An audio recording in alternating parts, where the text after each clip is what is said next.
The story kicks off with these giant, sinister pillars popping up out of nowhere. With that, barriers are erected, and a beam of purple light shoots up into the sky. But monsters known as disaster beasts have invaded the human world. These creatures of all kinds began to attack humanity. In the midst of the massacre, the boy's father yells at him to run and save himself. Chaos took over the streets as people ran for their lives. Suddenly, a blue, flamed monster turns towards the little boy.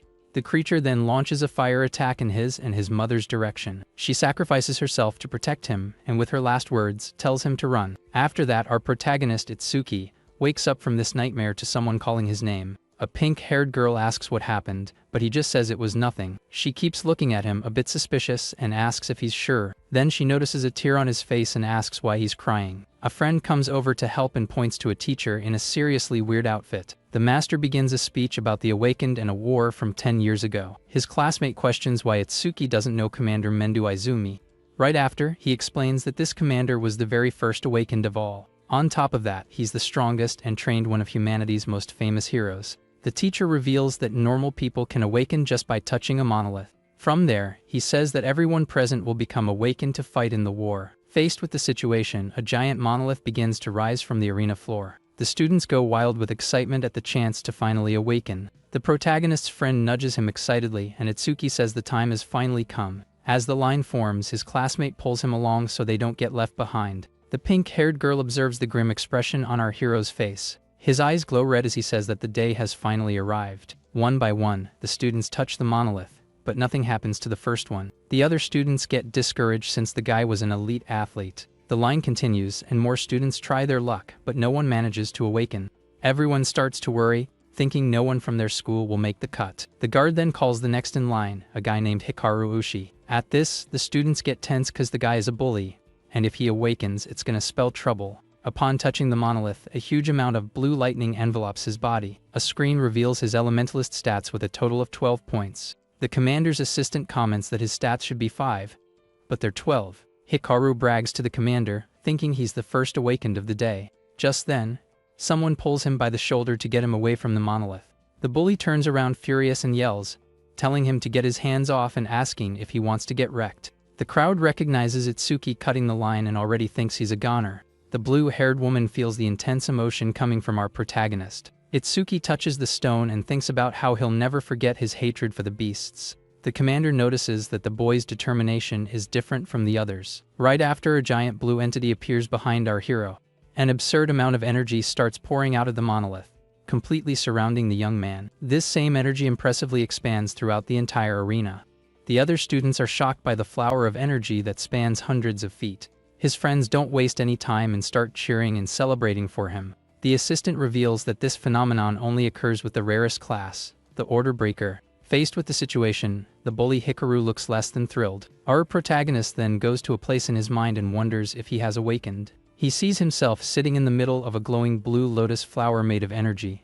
A screen appears showing his class in a Z-rank skill called Overmimesis. But when he looks at his stats, he sees that all his attributes are at 0. Right after his gift, Nirvana activates and his stats shoot up to 800. Itsuki smiles confidently because now he can finally exterminate the beasts. Back in the real world, the light is so bright that everyone has to cover their eyes. Slowly, the light subsides, and the boy's silhouette appears in front of the monolith. Hikaru Oshi is in disbelief at what he just witnessed right in front of him. The blue-haired woman can't believe a rookie has such absurd stats. Therefore, the commander declares that he is the strongest awakened in history. Our hero's status screen shows all his attributes at 200. With that, the crowd goes wild, celebrating this historic achievement. But Hikaru gets furious, thinking the guy stole the glory that was his. He floats in the air surrounded by lightning and calls Itsuki a total loser. From there, the bully unleashes his new skill called Silver Serpent. The protagonist's system detects the technique and activates his Overmimesis skill. As the attack approaches, the analysis of the enemy's skill progresses rapidly. The lightning strike hits the ground hard,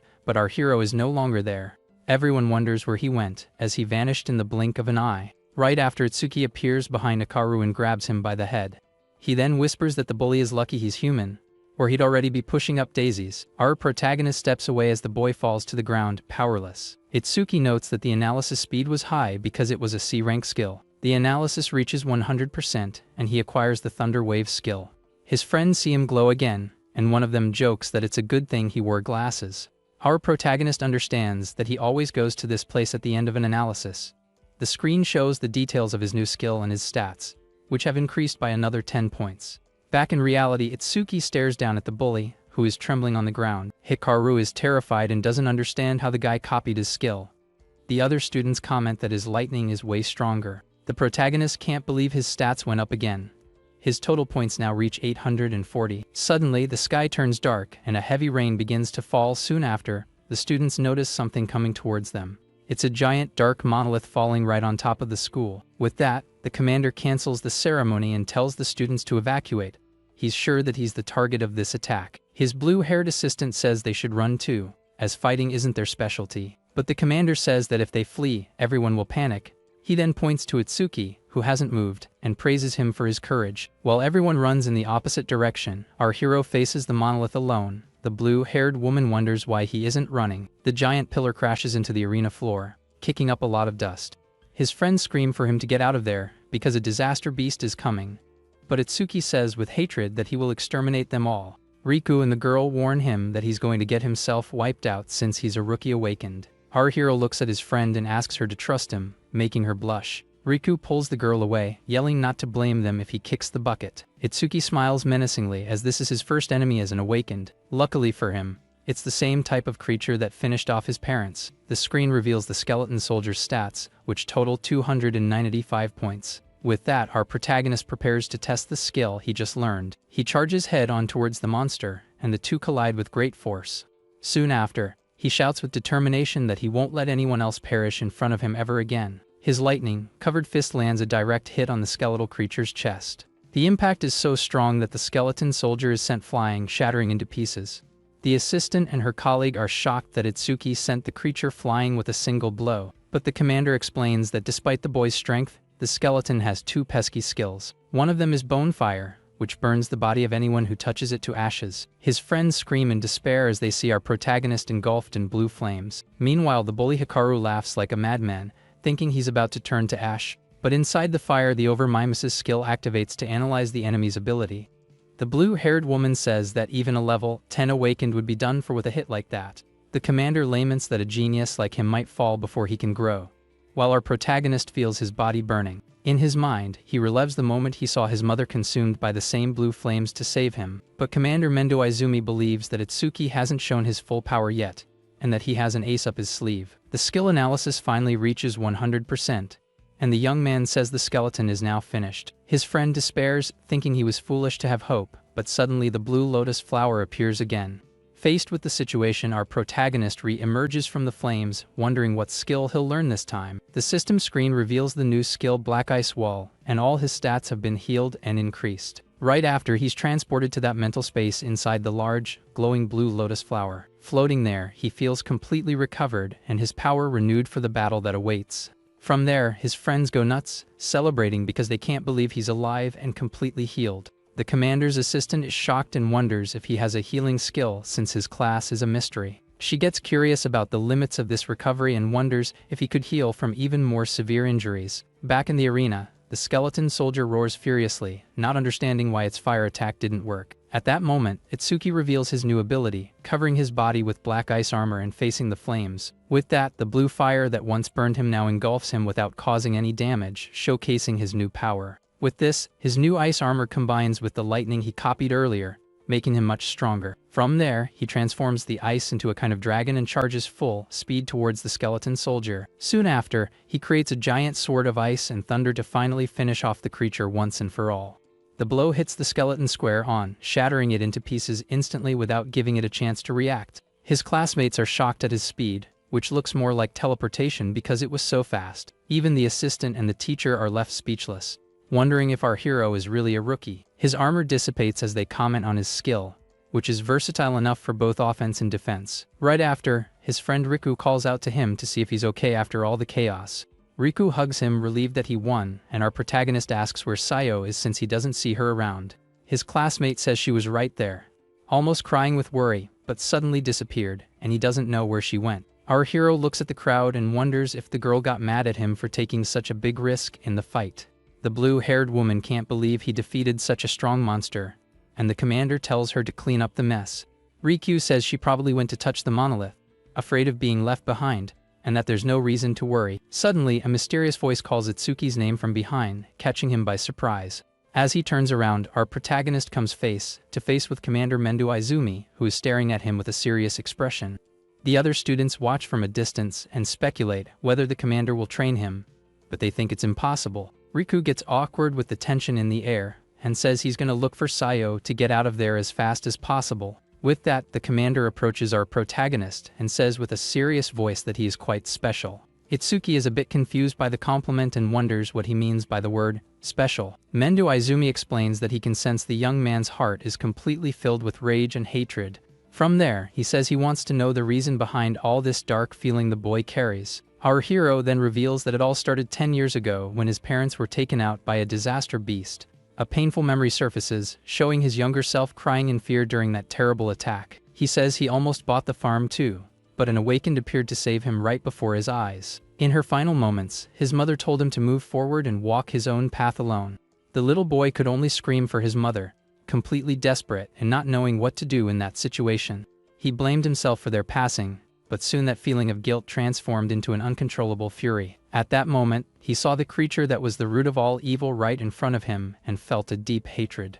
His eyes glowed red as he swore to himself that one day he would get revenge for all of it. Back in the present, he finishes his story and promises with tears in his eyes that he will kill every single monster. The commander asks why he cries even with a heart full of hatred. Our hero explains that after the tragedy, only his right eye cries, making him never forget his hatred. Mendo Izumi invites him to be his student and join the Saviors League to get his revenge. He explains that it's a global organization with the strongest awakened to fight against the beasts. In addition, members called Saviors receive special training and high rewards every month.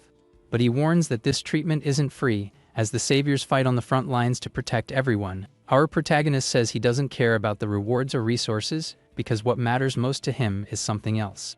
With a determined look, he clenches his fist and shouts that he wants to become a savior to fight on the front lines. The commander explains that to do so, he needs to rank in the top 100 in a tournament with over 1,000 participants. Mendo Izumi says he's not much of a benchmark, but he'll tell him anyway. From there he reveals that the record is 115,000 points, set by Taiwajan 11 years ago. Itsuki recognizes the name of the hero known as the Light of Humanity, and the strongest awakened of all. The man says that comparing himself to him is foolish, but that our hero has the potential to stand side by side with the guy. Faced with the situation, our protagonist looks at him with confidence and declares that he will surpass the legendary Taiwajan. Upon hearing this bold declaration, a glimmer of surprise and interest appears in Commander Mendo Izumi's eyes. In a flashback, Taiwajan reflects that a new sun must rise to win the war against the beasts. Faced with the situation, Commander Mendo Izumi says that the sun he was waiting for has finally appeared. Our protagonist is taken to a different place and asks what that giant structure is. Mendo Izumi explains that the stone monuments are like gateways to the world of the disaster beasts. Because of this, if only the creatures are killed without destroying the portal, more of them will keep coming. That building is a facility to isolate the monuments and serves as a training ground for the awakened. Itsuki asks if it's a training facility and the commander confirms, calling it a stage. He warns that the beasts there are quite strong and that the place is known as the Rookie Graveyard. Right after, he mentions that even Taiwajan as a rookie took 3 minutes and 14 seconds to pass. The man reminds him that he said he would surpass the hero, so he challenges him to finish in 3 minutes. Thus, he makes a proposal and says that if the young man succeeds, he will officially make him his student.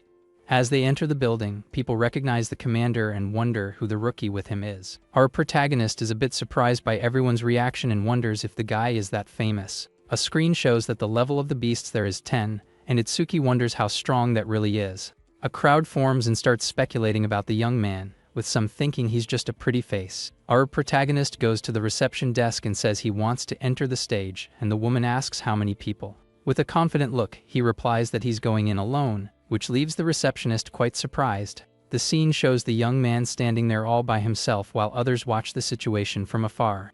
The woman gets angry, thinking it's a joke, and warns him that it's a very dangerous place where he could get seriously hurt. The people in the crowd start laughing at him, thinking the boy is trying to hit on the receptionist. But Itsuki cuts her short, saying he has zero interest in her and his only goal there is to fight. She doesn't believe it and offers her number, thinking he's playing hard to get to save face. Faced with the situation, he gives her a dark look and tells her not to make him repeat that he doesn't want her number. Scared, the woman finally gives in and hands him the entry bracelet, warning that she's not responsible for anything. The crowd comments that he's an idiot and that a level 0 rookie in a level 10 stage is a suicide mission. Others think he has a special gift, but one guy says that level is more important than any power. With the bracelet in hand, our hero approaches the gate to finally scan it and enter the challenge. As he brings his wrist to the reader, a screen appears and confirms the entry of awakened Itsuki Tenma into the stage. He gets ready, cracking his knuckles, and remembers the promise is to finish everything in under 3 minutes. Right after, a digital timer starts running on the screen, and the challenge finally begins. As soon as the challenge starts, our protagonist gets ready for action, his eyes glowing red. He runs across a vast field and realizes the inside of the stage is much larger than he imagined. With a determined look, he stops and concentrates, as he can already feel the presence of enemies approaching. Suddenly, a wooden monster appears and attacks him, but the system screen reveals it's only level 4. Without wasting a second, our hero creates an ice blade and charges at the creature with everything he's got. With a smile on his face, he holds a giant ice axe and taunts the other monsters watching the scene. Soon after, an entire horde of wooden creatures appears and faces the young man, ready for combat. Outside, the assistant asks why the commander put him in this stage when there are others for rookies. She continues, saying that surpassing Taiwajan is impossible unless someone transcends humanity itself. The blue-haired woman remembers that the hero seemed gentle, but she saw him annihilate a level 97 beast. At that moment, his eyes were cold and lonely, not looking at all like those of a human being. She concludes her memory by saying that those weren't the eyes of a man, but the eyes of a true god. The commander then states that the boy has the potential to rival Taiwajan, but is still a diamond in the rough. He says that if the hero is a god who saves people, Itsuki is the exact opposite, a demon consumed by hatred. Our protagonist realizes that a beast of this level can't even activate his over-mimesis skill. With this thought, his inner demon awakens with a deep hatred reflected in his red eyes. Thus, our protagonist charges forward with his ice blade and destroys all the monsters in his path. Faced with the situation, he wonders if that's all there is and if a level 10 beast is really that weak. But he concludes it can't be that easy, and his system activates over-mimesis upon detecting a regeneration skill. From there, the analysis of the enemy skill begins, with progress at 5%. Right after, the body of the monster he had cut in half begins to regenerate rapidly. The creature regenerates completely, and a screen shows that its stats have increased significantly. To defend himself, our hero activates his black ice wall, creating a blade on his arm. He realizes he needs to deal massive damage to prevent regeneration, and the analysis reaches 17%. Itsuki continues to attack relentlessly with his ice blades as the analysis progresses a little more. Our protagonist then delivers a powerful downward strike with a giant ice sword. The attack cuts the wooden creature right down the middle, leaving it completely split in two. With a wicked smile, the young man shouts that it's not over yet, and that he'll chop it up so it can't regenerate. He then uses his ice-covered arms to keep the two halves of the monster separated. With that, the creature finally breaks into several pieces and is defeated once and for all. Our protagonist comments that using the black ice for so long is draining his mana, but to his surprise, the wooden creature starts to reassemble right in front of him. Because of this, the monster attacks him, and he complains that the thing still isn't down for the count, as the analysis hits 60%. With each regeneration, the analysis advances, and he decides to use lightning to save mana and keep his distance. He knows that victory depends on the analysis, but time is running out, and he needs to hurry. With little time left before the 3-minute mark, he combines ice and thunder, and the analysis climbs to 75%. He then activates both skills to force regeneration and speed up the skill copy. Itsuki knows it's risky because if the copy skill requires mana, he's toast. While dodging attacks, the analysis reaches 80%, bringing him closer to his goal. Even so, he accepts the risk, and the analysis climbs another 5% while he's mid-attack. With his eyes glowing red, our hero charges forward, covered in a lightning aura. He lands a devastating blow on the wooden monster's head with all his strength. Completely exhausted, the young man can barely stay on his feet after using so much energy. With that, the creature impales him with several spikes, and he realizes his mana has run out. But he smiles because the copy doesn't use mana, and with the analysis complete, he declares the fight is his. With the analysis at 100%, the blue lotus flower appears, and he acquires the Lotus Burst skill. A screen reveals the details of the new ability, which deals explosive damage and has a passive effect. As a result, he gains 20 points in all stats and has his injuries completely healed. Faced with the situation, our protagonist faces the monster and prepares to activate his new ability. With that, he joins his hands to finally test the power of Lotus Burst on the creature.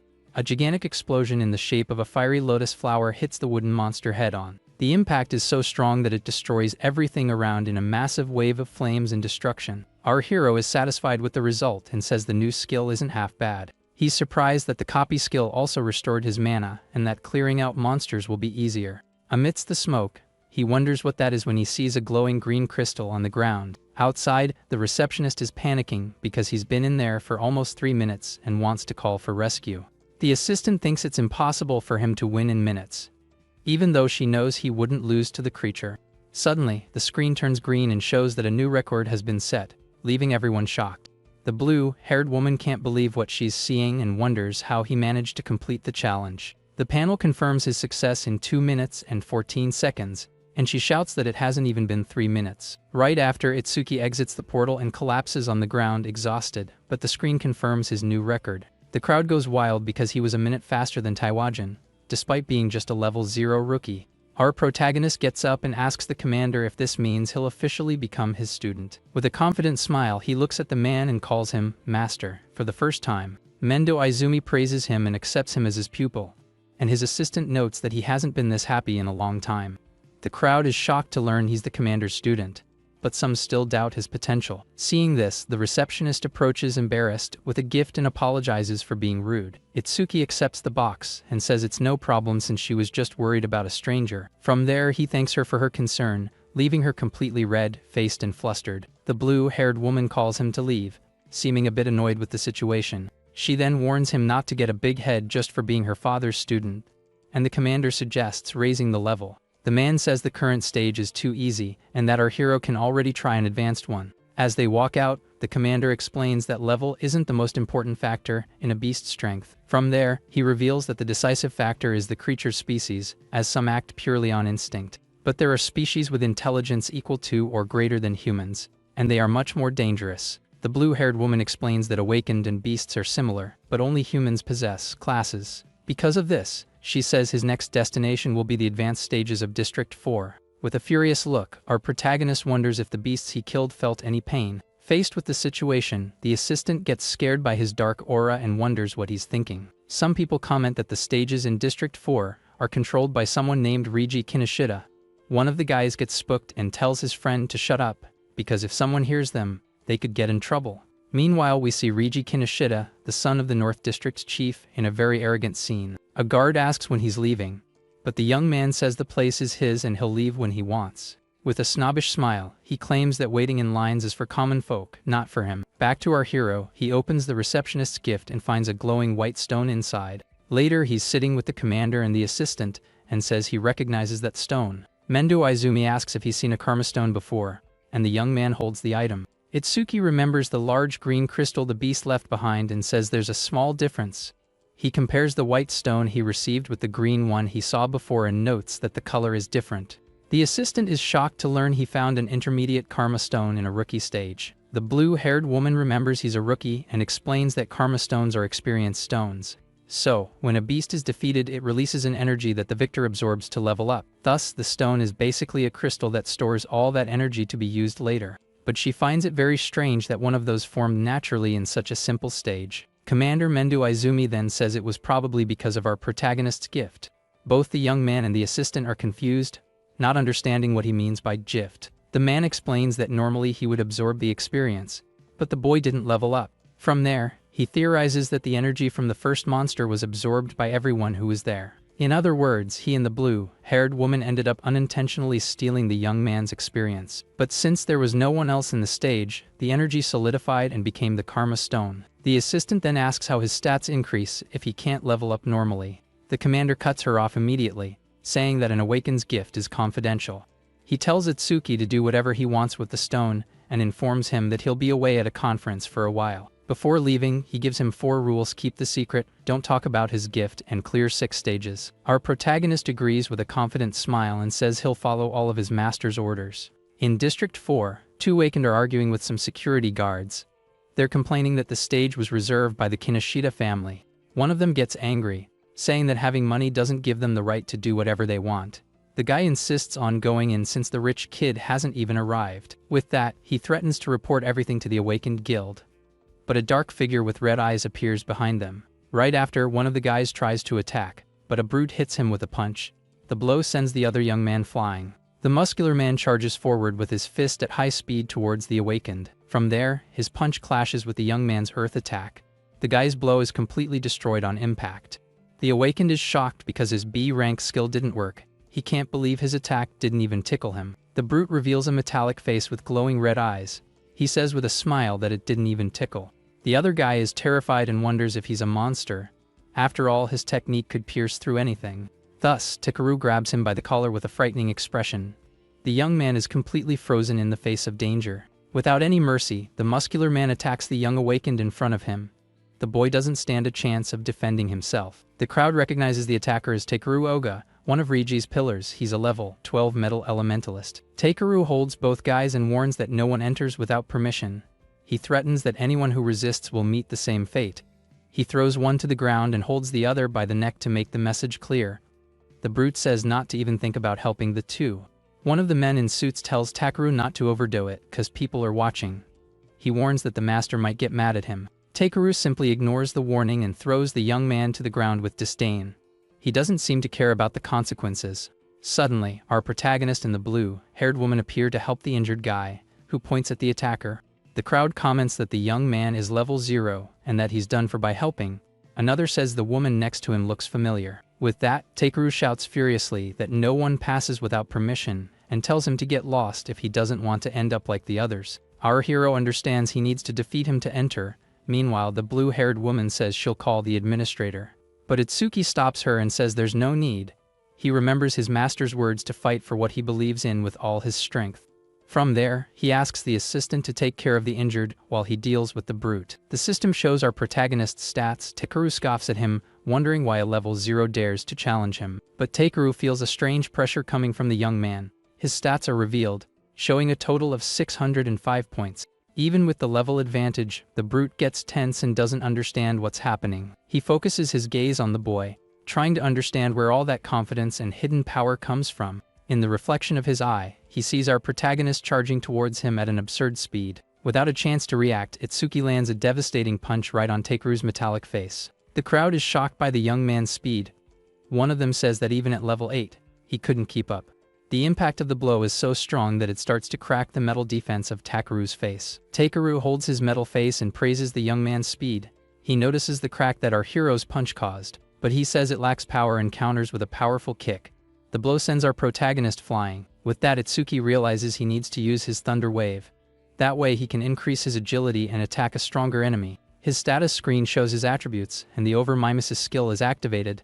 The analysis of the enemy's metallization begins at 1%. Our hero is surprised that the skill was strong enough to activate his copy. He then decides it's time to fight seriously. From there, he understands he needs to aim for the opponent's fleshy parts. The analysis climbs to 5% as he plans. Without wasting any more time, our protagonist plants his feet firmly on the ground. He prepares to charge forward with all his speed. Takeru taunts him, saying he has neither power nor speed. The brute prepares for another attack with a smile on his face. Our hero takes advantage of his opponent's open guard. He decides to use Thunder Wave to increase his speed even more. Takeru is startled to see him use a lightning element. Itsuki charges, saying he won't give him time to metallize. In a series of rapid blows, the analysis advances relentlessly. The percentage jumps from 25 to 66 in seconds. The crowd is shocked and wonders how he's using skills from another class. They think the level 0 might actually beat Takeru. The brute becomes desperate with the young man's speed. He knows that if this continues, he's going to lose the fight badly. Faced with the situation, he can't even give a command. Takeru yells at his men to stop watching and help him. He realizes he's reached his limit and has no other choice. With clenched teeth, he decides to play his last card. With a shout, Takeru unleashes an absurd amount of energy. The power is so great that his shirt tears completely in the process. From there, he metallizes his entire body, and the analysis reaches 88%.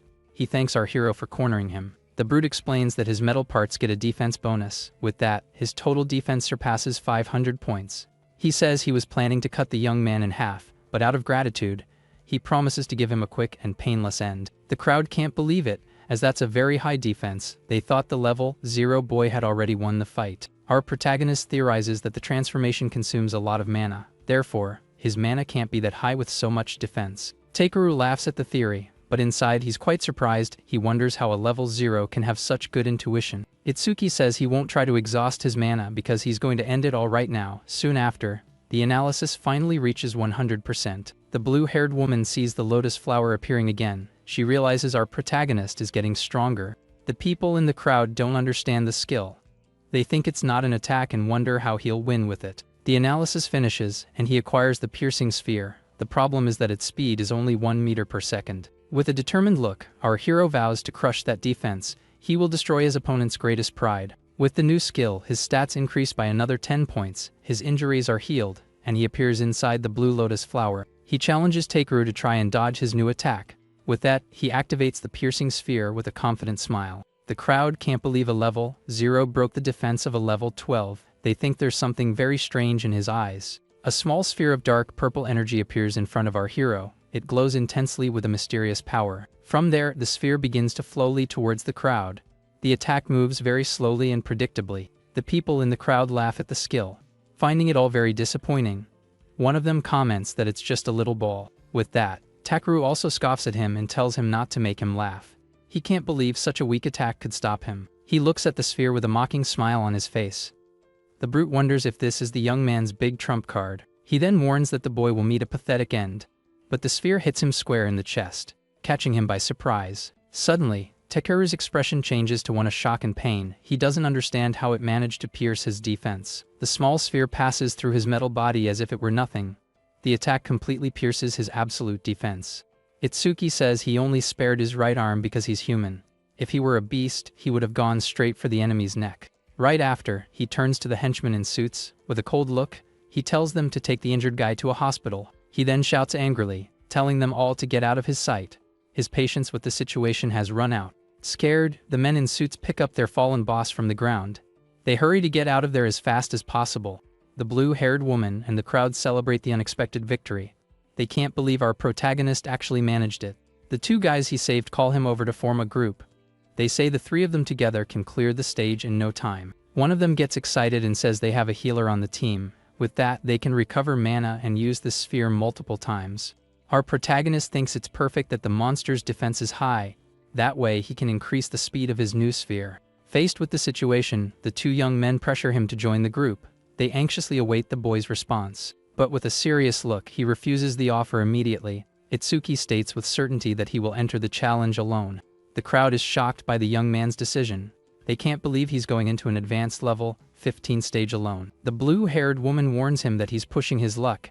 At that, one of the young men says goodbye and says he'll look for another team. The assistant then warns him about the monster's high defense. She worries if his mana will hold up, and he reassures her. The woman turns bright red and denies being worried. She says she'll help the injured and tells him to do whatever he wants.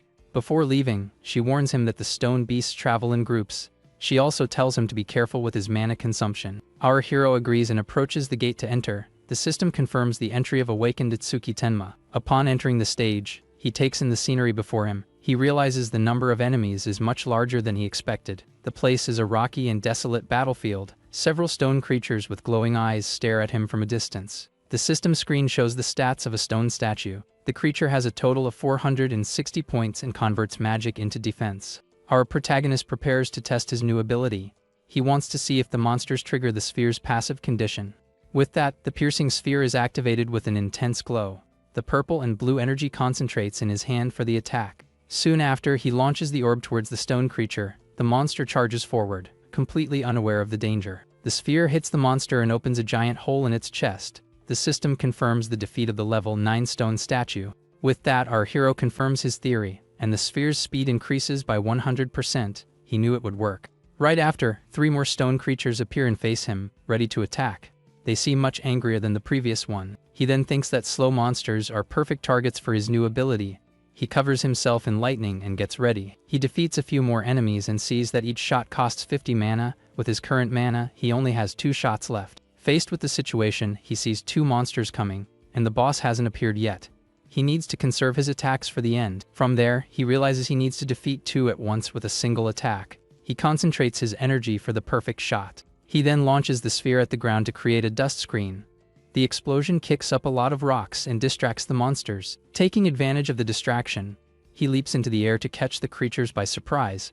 This gives him a tactical advantage from above. With a wicked look and a smile on his face, he prepares for the final blow. His eyes glow red with adrenaline. He concentrates all his energy into the sphere and launches it with all his might from above. The purple energy glows intensely in the air. The attack hits both monsters dead on, and the sphere's speed increases again. The system confirms the 2 eliminations. Completely exhausted and out of mana, he falls to the ground. Our protagonist complains, wishing he had a recovery skill. Even tired, he notes that he can now hit targets running at 5 meters per second. His ability has gotten much stronger. The screen shows the details of the piercing sphere. The skill's speed increase can reach up to 500%. Suddenly, the ground shakes violently, and a gigantic shadow covers our protagonist. Right after, the stage boss emerges with a thunderous roar, kicking up a lot of dust. The stone creature activates a B-rank skill called Gigantification, becoming enormous. The screen reveals that the monster is level 15 and has a total of 777 points. Faced with the danger, Itsuki activates his Thunder Wave to increase his agility by 50%. Our protagonist wonders if his piercing sphere can get through such a tough creature. Because of this, he decides the best chance is to aim for the creature's head to deal more damage. He jumps high and finds a perfect opening to launch his attack with everything he has. But he realizes the sphere is too small and might not cause enough damage to take down the giant. The stone monster takes the opportunity and launches an attack with its enormous arm towards him. Our hero despairs, knowing he can't dodge the blow while in mid-air. With no other option, he activates his black ice wall to try and protect himself from the impact. The blow hits his ice defense with absurd force, shattering everything. He's thrown against the wall and admits the creature is much stronger than he imagined. With that, his over-mimesis skill activates upon detecting Gigantification, and he smiles because this will help him. Far away, Reiji Kinoshita is in his mansion when one of his men receives a call and is shocked. The rich kid gets annoyed by the noise and tells the guy to be quiet because he hates shouting. The man apologizes, and the young man asks what happened to make him so surprised. He then reveals that someone defeated Takeru Oga and forced their way into the reserved stage. Reiji gets furious and wonders if it was an awakened above level 30 who did it. His henchman explains that the high-level awakened are busy, and there are only rookies there. Because of this, he thinks it's impossible for a rookie to beat Takaru, and Reiji asks for more information. But Reiji says he doesn't need details, and that if they leave now, they'll arrive in time. The rich kid gets irritated by the hesitation and yells at him to get a move on without making him repeat himself. Scared, the man agrees immediately and prepares to leave with his boss. Reiji takes off his coat and vows to get revenge on whoever messed with the Kinoshita family. Back at the stage, the analysis reaches 100%, and our hero appears in the lotus flower. With that, the skill has been copied, and the giant stone creature is still staring him down. Itsuki sees that the analysis is complete, but his piercing sphere has leveled up to level 2. The screen shows that the sphere now travels at 7 meters per second, and its size can be adjusted. Our protagonist sees that the passive bonus has doubled, and he can change the sphere's size with mana. With this, he gets excited and decides to test his new ability right away, without wasting time. The screen shows that he gained piercing sphere level 2 and 20 stat points, but his totals have decreased. On top of the giant golem, he spends all his mana to create the strongest piercing sphere he can manage. The gigantic purple and black sphere descends with full force towards the stone creature. The attack hits dead on and pierces the monster from top to bottom with absurd power. Lying on the ground exhausted, our hero smiles and wonders if he overdid it since his mana is at 0. The system confirms the golem's defeat and a 200% increase in the sphere's speed. He holds a green karma stone and calculates that if he goes through twice more, the sphere will be as fast as a car. From there, he realizes he ignored the passive effects, but they're actually quite useful. With a smile, he remembers that Lotus Burst increases the range of all his skills. The screen explains that the skill increases range by 1% with each kill, and he imagines the potential.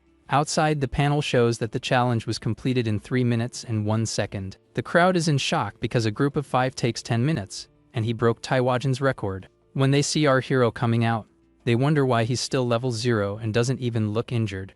The blue-haired assistant watches him and says he passed again without a scratch and even broke the record. She then comments that he was pretty fast and looks at him with a surprised expression. Our hero explains that the creature was weak against piercing attacks and asks what that glowing butterfly is. With that, the woman introduces herself as a Shikigami user and says the butterfly is her jade familiar. The young man is amazed and says it's the first time he's seen a Shikigami, and that it's very beautiful. He then asks what types of awakened classes there are, and she's shocked that he doesn't know.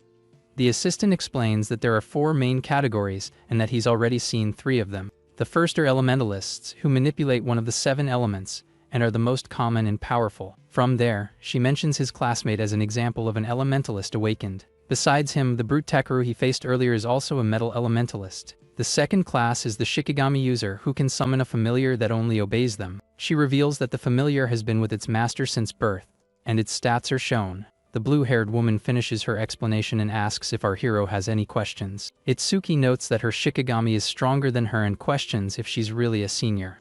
The assistant gets flustered by the question and annoyed that he's so direct and unfiltered. The assistant explains that Shikigamis also absorb experience, which is why they are always stronger than their masters. With a dark look, our protagonist thinks it's easier to attack the user directly in a fight.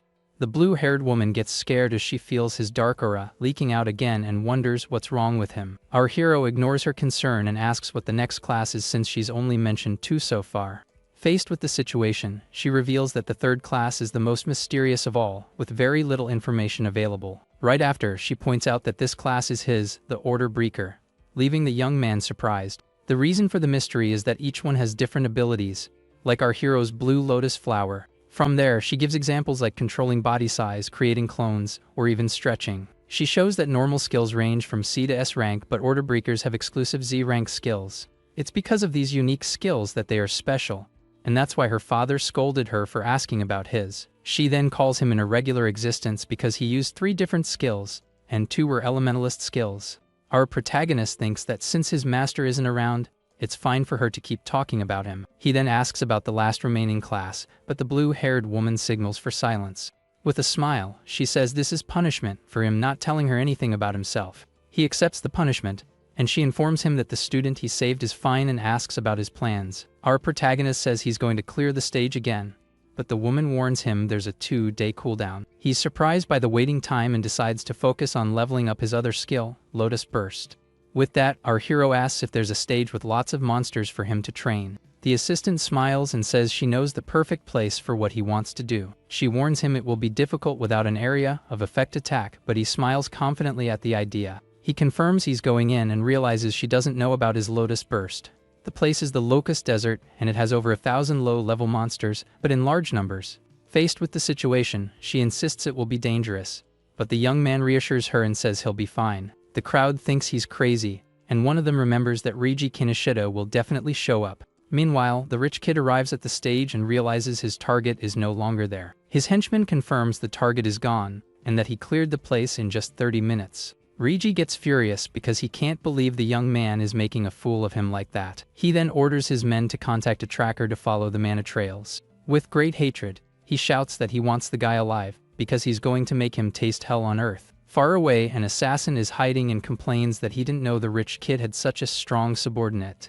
The assassin is relieved to have escaped and thinks that if it weren't for his skill, he'd already be a goner. He hides in an alley and believes he's safe now because he managed to get away for good. But suddenly, a giant wolf with red eyes appears and attacks him by surprise.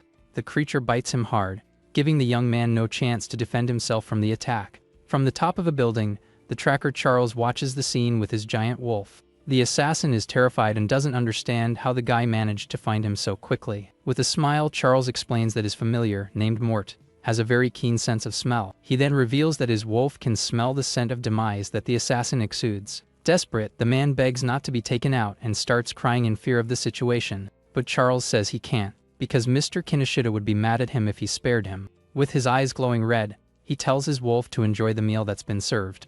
The giant wolf then moves in to finally end the poor guy's life right there. Soon after, Charles comments that his familiar has finally leveled up after so long. The screen shows the stats of the Hound of Mort, now at level 16 with new skills. Faced with the situation, he answers a call and says with a serious voice that the job is done. Charles receives a call and finds out that Oga was seriously injured.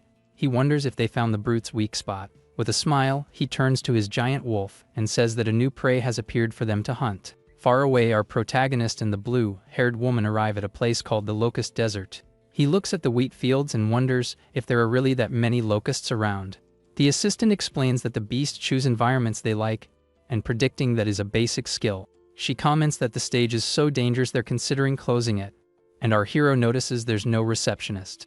The young man questions the reason, as it's only level 13, but she says the rules there are different. Because of this, she reveals that the beasts are aggressive, and their numbers are absurd. A single second of carelessness is enough to be surrounded by locusts and devoured alive.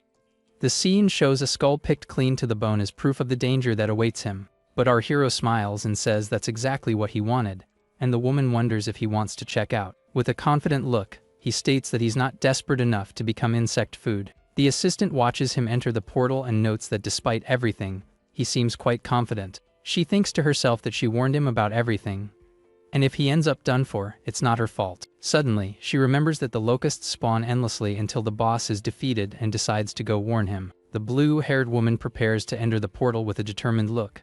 She's decided to warn the boy. But before she could enter, Charles and his giant wolf stop her. They block her path immediately. With a sinister smile and red eyes, he says he's looking for someone. The situation suddenly becomes much more tense. Meanwhile, our protagonist enters the stage. He looks at the place and comments that it's a huge mess. With a smile on his face, he claps his hands and calls the pests for extermination. He seems very confident in his abilities. In the middle of the desolate field, a scarecrow stands out. The scene shows how abandoned and creepy the place is. The system screen reveals level 1 and level 2 locusts. He notes that their individual levels are quite low. Soon after, a giant swarm of locusts appears in the sky. Our hero realizes the quantity is insane. With a wicked look, he activates his Lotus Burst. The young man says this situation is perfect for him to train. He covers himself with his ice armor and explains his plan. He'll let them all gather to finish them off at once. The swarm of locusts completely surrounds him, and he shouts now. The time to attack has finally come. With that, the Lotus Burst is activated instantly. An intense light erupts from the middle of the monster horde. The skill explodes with full force and destroys several locusts. The system confirms the kills and the range increase. Amidst the destruction, Itsuki stands still as more notifications pop up. The power of his skill is absurd. The screen shows the level 2 skill with a diameter of 10.5 meters. The total range has increased to 110%. Our protagonist calculates that with 10% of his mana, he can get off about 10 shots and increase his range by 1000%. The screen shows his mana at 280 out of 252, and he complains about the stage's cooldown time. He's confused because the success notification hasn't appeared, and he starts to suspect something is off. Suddenly, his system detects a C-rank skill, and the overmimesis analysis is activated at 1%. Faced with the situation, the young man is surprised and wonders if there are still survivors around. Right after, a new horde of locusts surrounds him again, coming from all directions. With his ice armor, he realizes he was careless and that the detected skill must belong to the stage boss. The problem now is that he has no idea where the boss is hiding, but he can still increase his range. He then decides he will keep killing the locusts until the big boss finally shows up. From there, he launches another explosion, and the system confirms the kills, increasing his range to 220%. Our hero is shocked because the diameter of his skill now reaches 16 meters, and the effect is insane. Even after wiping out so many swarms, he wonders why the boss still hasn't made an appearance. The scene then reveals that the locusts are hatching from eggs that were hidden underground. With that, the creatures are reborn, and he realizes the assistant was right about the infinite respawn. As the monsters keep appearing, the analysis of the boss's skill climbs to 27%. His status screen shows he has mana for 9 more explosions, and he prepares to continue. With his hands ablaze, our protagonist shouts that it doesn't matter how many times they come back. Soon after, he joins his hands with his ice armor and vows to exterminate them all. From there, he launches another devastating explosion, and the system confirms the eliminations. The notifications keep popping up as the skill is used twice in a row. Without giving the monsters a chance, he continues the attack, using the skill 7 times in succession. The screen reveals that the skill's diameter is now 4.5 meters with a bonus of 990%. Faced with the situation, he realizes he only has mana for one last shot, but the locusts keep coming. Completely surrounded, he shouts that the enemies are endless, and the situation becomes desperate. On top of that, he realizes the boss still hasn't appeared and considers retreating to finish the analysis. But he quickly dismisses the idea, as retreating now would be a loser's mentality, and he won't give up. He then prepares for his last attack with red eyes and says he will kill them all. With that, he launches his final Lotus Burst with all the strength he has left. Exhausted, he drops to his knees on the ground and realizes that at this rate, he won't last much longer. Even after so many attacks, he realizes the number of locusts hasn't decreased at all. The analysis reaches 91%, and he realizes that all the beasts after the first one were level 1. With this, he finally understands that the boss's skill is infinite reproduction, and a locust queen appears. The screen shows the queen's stats, who is level 13 and can control up to 110 locusts at once. Our hero knows he needs to kill the source, but his mana is out, and the analysis is almost at 100%. Right after, a blue sphere appears, and the analysis finally ends, saving him from the situation. He acquires the Mana Sense skill, which restores 10% of his mana for each enemy detected. Our protagonist celebrates because the skill has a range of over 1,000 meters and also restores his mana. With a wicked smile, he realizes he could farm the locusts forever with this ability. but he decides to finish it quickly because the blue-haired woman is waiting for him outside the stage. The screen confirms that he gained 10 points in all stats and had his health and mana completely restored. His total stats now reach 1,120, and he prepares to locate the boss with his new skill. From there, he releases a wave of blue energy that spreads across the entire battlefield to track it. The mana wave expands and finally finds the Locust Queen, who is hidden underground. With his eyes glowing blue, he shouts with a smile that he finally found the creature. Faced with the situation, he prepares to launch his final attack with a confident look and a smile on his face. With that, he says that hiding behind her children is useless and readies his piercing sphere. From there, he combines the sphere with his passive and launches it with full force towards the boss. The screen shows that the attack's range is 120 meters, and the orb tears through the ground with speed. Faced with the situation, the Locust Queen is hit head-on by the blow and sent flying. Soon after, our protagonist appears behind her, covered in lightning and his ice armor. With a wicked smile and his eyes glowing, he declares that the fight is over with a checkmate. He then cuts her into pieces with his ice blade, giving the creature no chance at all. Seeing the other locusts, he realizes that without the queen, they've fallen into total chaos. With a flaming hand, he says not to worry, because he'll send them to be with their mummy. He comments that the range of his skills has increased to over 1,210%, and the orb's range to 131 meters. The screen confirms that the Lotus Burst's diameter is now 65.5 meters and the orb's range has increased. Our hero picks up an item and says the harvest was great, and that he'll be back to level up his passive even more. As he leaves, he sets a new record of 17 minutes and 7 seconds and thinks the assistant must be worried. He sees her waiting and already imagines he's going to get an earful. When he gets close to her, with a smile, he finds her quirky side cute and apologizes for making her worry. As he approaches, our protagonist sees the assistant collapsed on the ground and a pair of red eyes staring at him from the darkness. Charles holds her by the neck and says that if she cleared the stage alone, then she's the person Reiji is looking for. He continues, saying he tried to get information from her, but even injured, the girl didn't say a word. Right after, our hero appears and tells him to get his dirty hands off her, and in return, he'll leave him barely standing. The man in the hat starts laughing at the threat and tells the boy not to get cocky just because he's a level 0 rookie. Without wasting a second, Itsuki charges forward, covered in lightning, towards the enemy to attack. Charles is shocked by the young man's absurd speed and feels that his end is approaching. But the giant wolf Mort appears in front and blocks the punch with its head to protect its master. The system detects the B-rank Shikigami, and overmimesis is activated, starting the analysis of the creature. With this, our protagonist realizes the wolf is a Shikigami, and that the guy in the hat is a user. Charles compliments his movements and speed and understands why Oga lost without even using his armor. He then says he has the wolf Mort and a hostage and uses the blue-haired girl as a shield. Itsuki shouts the girl's name Ajaha while holding back the wolf, and the analysis of the creature continues to rise. From there, the creature opens its enormous mouth and tries to bite our hero's arm with all its might. Charles then taunts him, saying that Morty's bite can crush any defense below 300.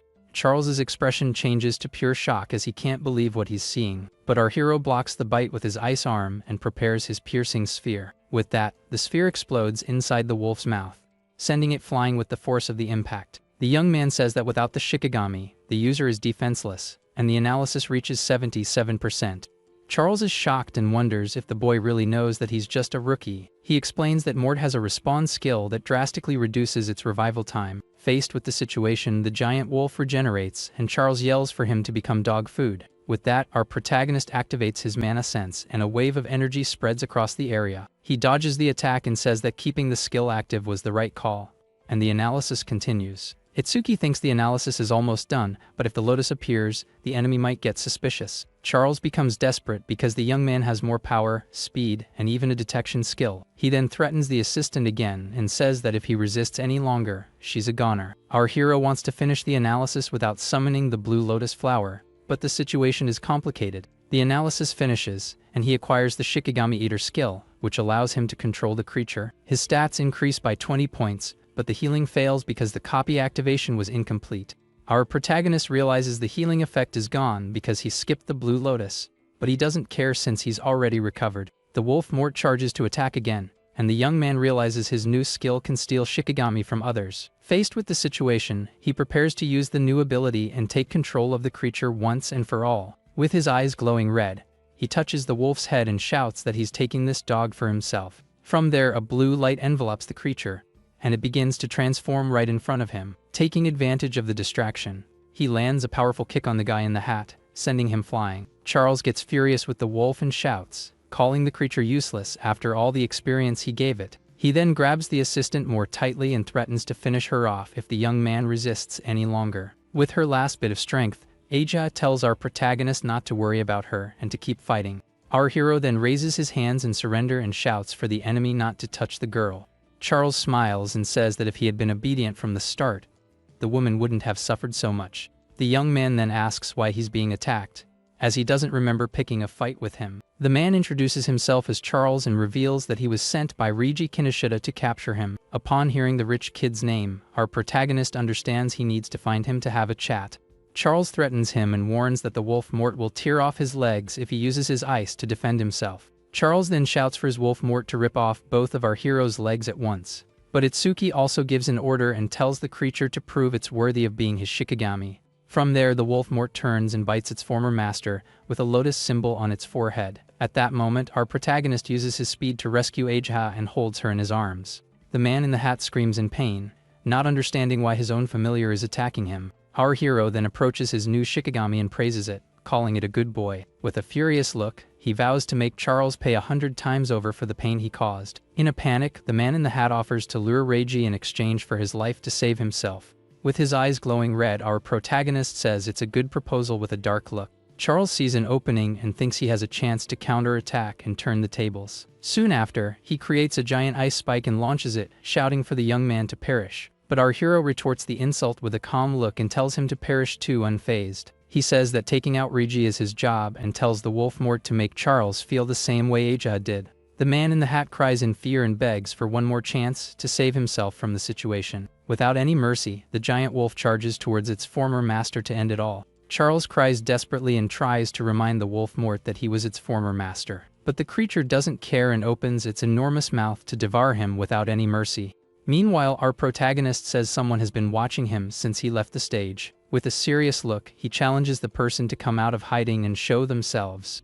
The scene shows the vast wheat field where they are, with the stage structure in the background. Suddenly, a hooded guy appears from the middle of the wheat and says he's been caught. Our hero looks at him suspiciously and asks if he's a friend of the man in the hat. The blonde young man panics and denies it immediately, saying he's not an enemy and to hear him out. With no time for that, our protagonist turns away and tells the wolf Mort to follow him when it's done eating. The hooded guy thinks that if he can control a rabid dog, maybe he can help him. He then introduces himself as Iberia and recognizes Itsuki as the guy who defeated Takeru Oga. From there, Iberia asks for help and offers creation stones and even weapons as payment. The blonde young man is confused because he thought anyone would accept a reward like that. He remembers his father saying that rewards need to be relevant, like water in the desert. A real reward is a blade for the Avenger or medicine for the wounded. With a smile on his face, Iberia says he finally understands what our protagonist needs. He warns that walking slowly with the injured girl, she might not make it to the hospital. From there, the blonde young man reveals he has a healing item and shows a glowing scroll. As our hero walks away, he shouts with confidence that he can save the assistant with his item. Faced with the situation, Itsuki stops and turns the surprised look and asks if it's true. Iberia confirms that the healing won't be instant, but it will definitely save the woman's life. Our hero then asks if the item works over clothes, and the blonde says it's a rare artifact. The hooded young man realizes he's a rookie, and that's why he doesn't know about artifacts. He explains that normal weapons don't work against the beasts, but artisans create special items. From there, he reveals that artifacts are divided into 4 categories: common, rare, epic, and unique. Common ones are basic weapons like longswords that can injure monsters and awakened. Rare and epic ones increase the user's stats and also have useful special effects. Finally, unique ones are the pinnacle, with massive bonuses and powerful, game-changing abilities. Iberia says that artisans aren't strong, but they are highly respected by everyone for creating the artifacts. Our protagonist understands that his father is an artisan, but the blonde says he's one of the top 10. With a smug smile, he reveals that his father has already created 3 of the 10 unique artifacts. Because of this, his old man is known to everyone as the powerful artisan king of the north. But the blonde young man gets annoyed because our hero is completely ignoring him and turns his back, not caring about the story. Itsuki picks up the crossbow that Charles dropped on the ground earlier. Iberia can't believe he's not phased, and our protagonist thinks about how he can use the weapon. He then approaches and says the crossbow is a rare artifact that generates its own ammunition. Suddenly, the weapon disappears, and the blonde explains that soul-bound artifacts can be stored. Our protagonist thanks him for the healing and says he now needs to find Reiji Kinoshita. Upon hearing the name, the blonde young man is surprised and says that facing the guy takes a lot of courage. But he reveals that if it's Reiji, then they have the same target, and our hero questions the reason. Iberia invites him to form a team for the Savior's National Tournament preliminaries. He explains that the preliminaries are by continent, and the northern venue is in District 4. Being the chief's son, Reiji wants to go to the main event so as not to embarrass his family. That's why he's monopolizing all the stages to level up faster. Our hero asks why him, and the blonde says his gut tells him that together they'll pass. Iberia explains that since he was a child, he watched his father create artifacts and always admired him greatly. Each finished piece was a work of art, and his respect for his old man only grew. Because of this, he always dreamed of becoming an awakened to fight against the disaster beasts. But when he finally awakened and asked for an artifact, his father said it was too soon for him. After much begging, his father agreed to give him one if he passed the tournament preliminaries. Thus, he says with a determined look that he needs to pass the preliminaries no matter what.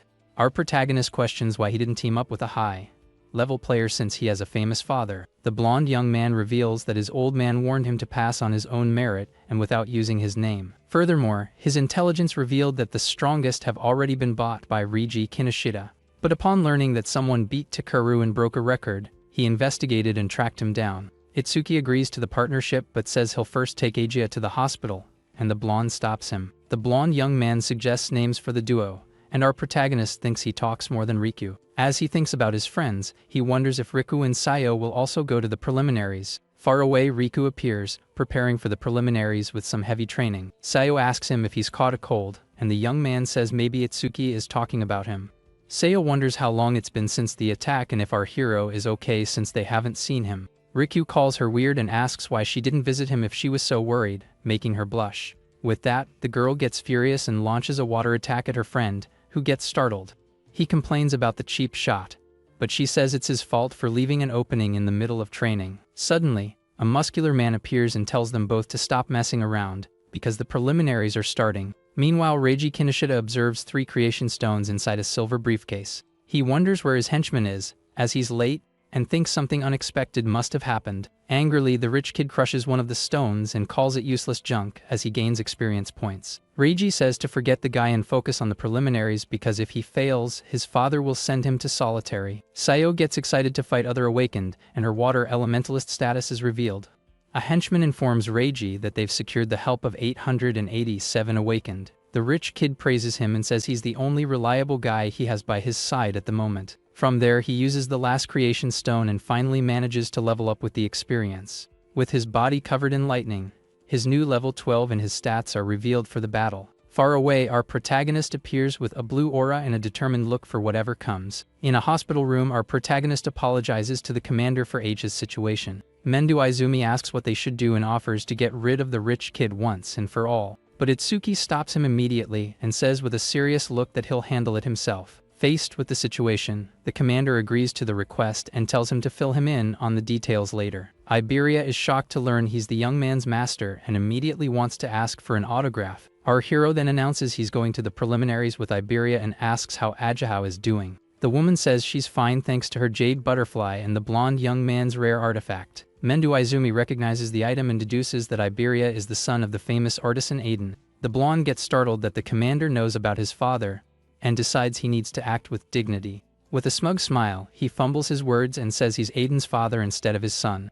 Everyone is left speechless, and the commander corrects him, saying it's the other way around. Completely embarrassed, the blonde young man corrects himself and says that Aiden is actually his father. Mendo Izumi thanks him for saving his daughter, and says he'll visit his father after the tournament. From there, he tells the two to get ready and informs them that he and Ajo will be watching tomorrow. With a confident look, the new duo agrees and guarantees they will pass the preliminaries. Agia comments that her father really likes Itsuki, as he always used to take her to his meetings. Mendo Izumi explains that because of his childhood trauma, our hero has a strong self-destructive impulse. But this impulse lessens significantly when there's someone nearby he wants to protect. Because of this, he reveals that it was for this reason he placed his daughter by the young man's side. Her mission was to become his friend, and the person he would most want to protect in the world. Right after, The commander reveals that the attack on the school was not an accident but something planned. He says the number of traitors on the beast's side is increasing and humanity's future is bleak. But with a confident look, he states that our protagonist will surely brighten that future. He then says that the boy will become the great beacon of hope for all of humanity. The scene then shifts to the location of the tournament preliminaries in the Northern District 4. Our hero and Iberia arrive and see that the number of participants has jumped from 3,000 to 5,000. Faced with the situation, Reiji gets annoyed with the news and says that old man increased the variables. Seo and Riku notice that the rich kid's allies are wearing red ribbons to identify themselves. Suddenly, a man named Soryu Fujiwara appears to explain the rules of the preliminaries. He explains that the arena is divided into 2 areas, and everyone will start at a different point.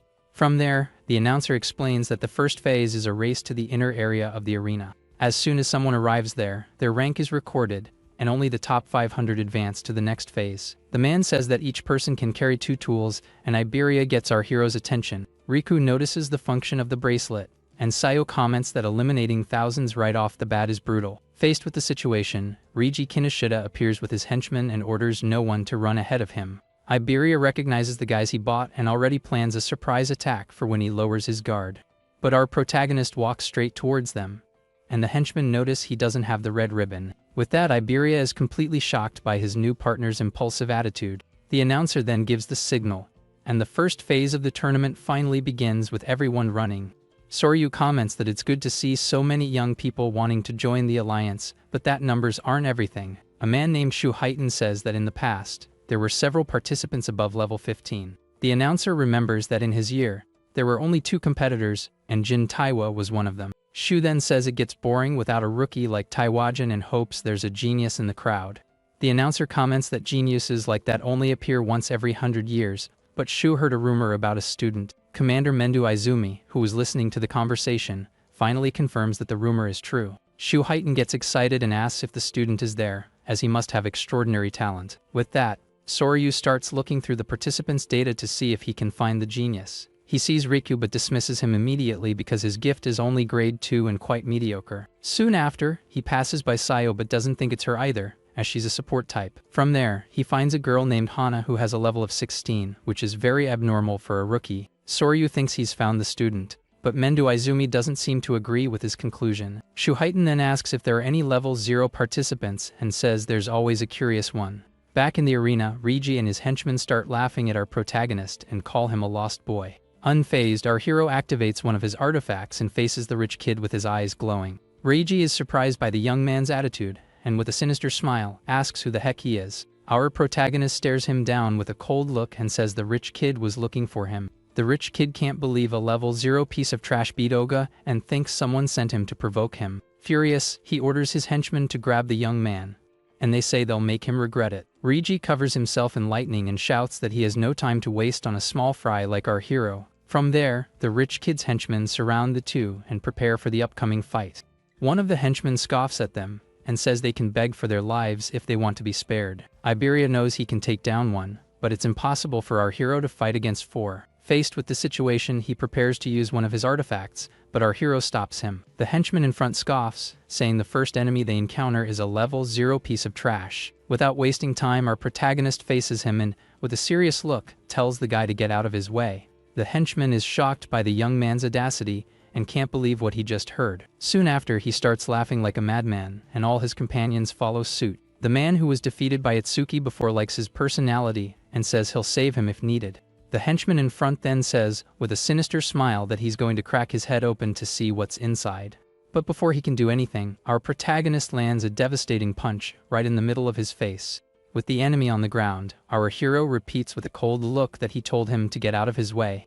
The other henchman is shocked because our protagonist just knocked out a guy 7 levels above him. The guys panic, not understanding what happened, but one of them says it was just a lucky shot. Furious, the masked man uses a B-rank skill called Flamethrower to attack. Iberia is terrified by the speed of the attack and realizes there's no time to use his artifact. The henchman comments that it's an overkill, but he got himself in trouble for acting tough as a level 0. But one of his companions realizes something is very wrong with the situation. Faced with the situation, our protagonist emerges from the flames, protected by his black ice wall. Iberia is impressed and can't believe he withstood such a massive fire explosion. With a cold look, Our hero tells his new partner to step back so he doesn't get in the way of the fight. The screen reveals that he blocked a B-rank fire skill, and his defense increased by 10%. With this, he wants to test if the passive of his black ice wall activates when blocking the same skill twice. The masked henchman is shocked because there's no water elementalist there and wonders how he's using ice. Our protagonist challenges him to attack again and says that this time he won't even defend himself. The man thinks he's bluffing but accepts the challenge, and the young man confirms the promise with a cute face. He then prepares to end it all and unleashes his strongest fire ability, but our hero stands still and thinks that even with the increased power, it's still a fire skill. His friends think he's joking around and say that with this power, he rivals a level 8. The masked henchman has spent all his mana and says it's a waste on a level 0, but the game is over. Soon after, he is completely shocked and shouts that it's simply impossible.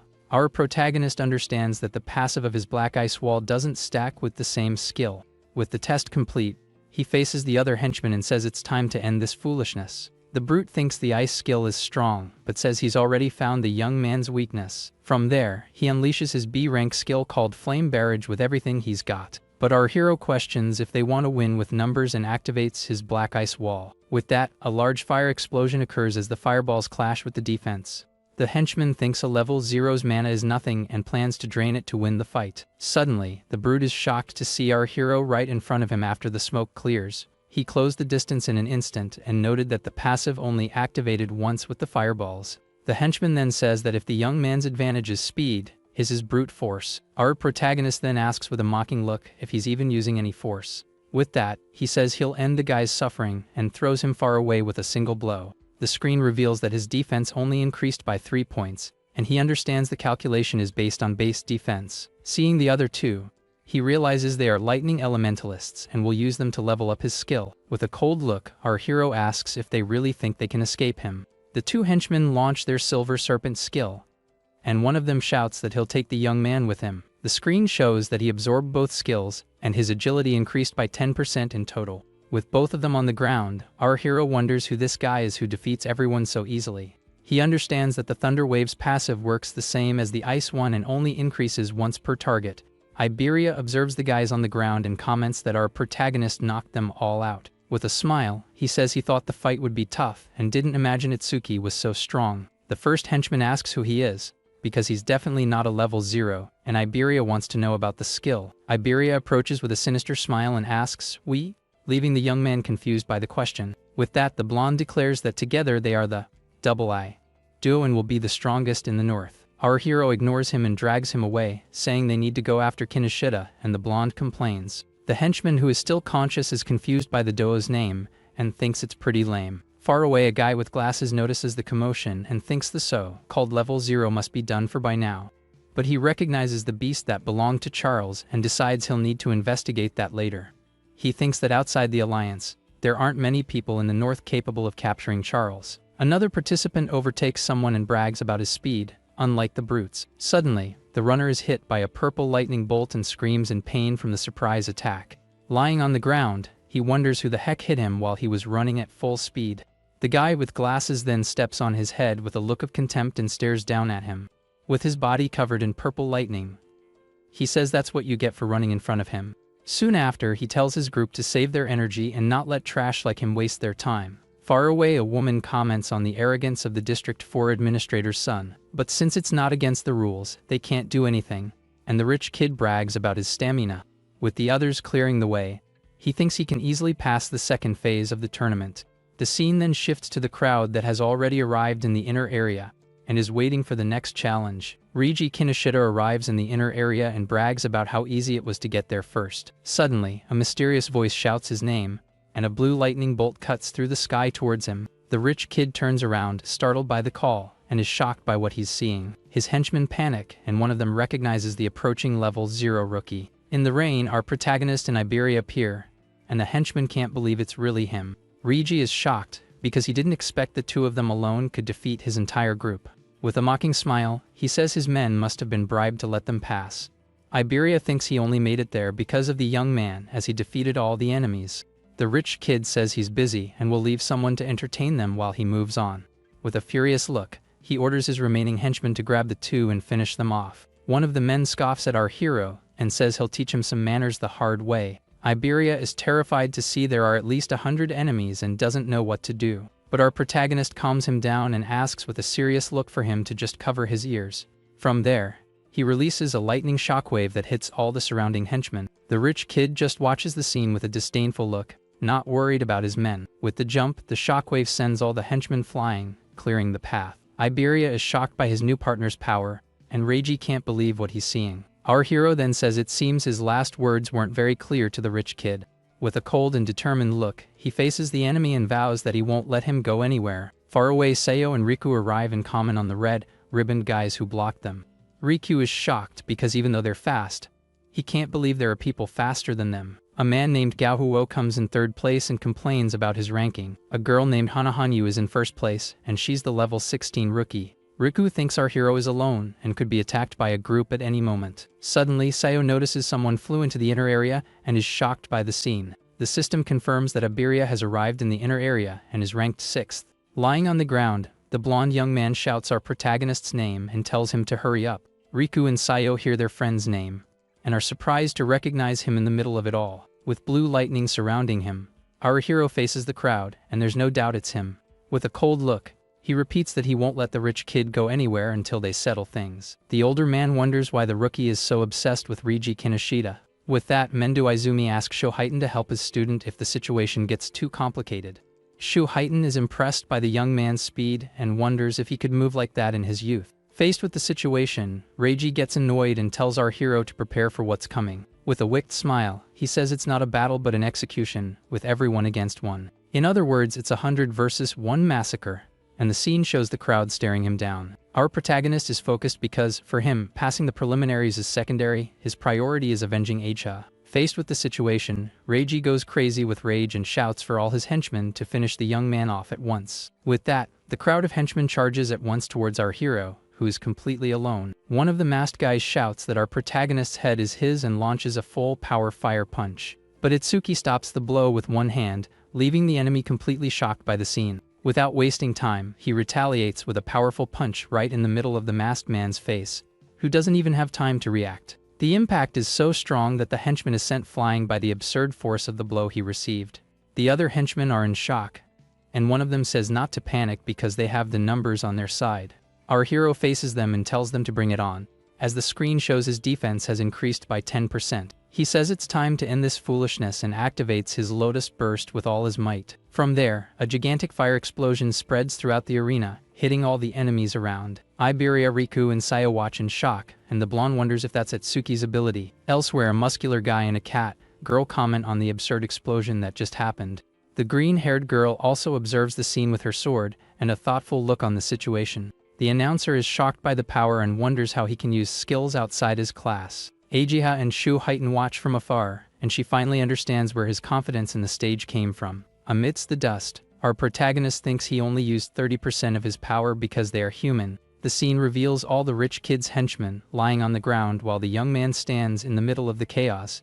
With his eyes glowing blue, he faces the enemy and says that now it's just the two of them. Reiji is terrified and can't believe he defeated 100 people at once and asks why he's chasing him. Our hero explains that the rich kid attacked him first and hurt his friend, and that he'll make him pay dearly. Angrily, Reiji brags about being the heir of the Kinoshitas and says he levels up easily with his karma stones. He shouts that they're on different levels and launches his B-rank Violet Thunder Cannon at him. His system detects the enemy's skill, and Overmimesis is activated, starting the analysis of the attack immediately. But our hero dodges the lightning cannon with absurd speed, surprising his opponent. Lying on the ground, the rich kid can't believe he dodged and understands he has no chance of winning the fight. In a panic, he screams desperately and calls for help from someone named 40 to save him. A man with red eyes appears and thinks it's against the rules, but he no longer cares about appearances. Reiji smiles and reveals that the guy is a level 35 awakened and orders him to finish our hero off. From above, Shoheitan calls for someone named Heitan and gives him a thumbs up to take action. With his mana sense, our protagonist notices someone approaching at high speed as the analysis continues. He realizes it's not just one person, and a brute comes flying towards him. The man lands with a thud,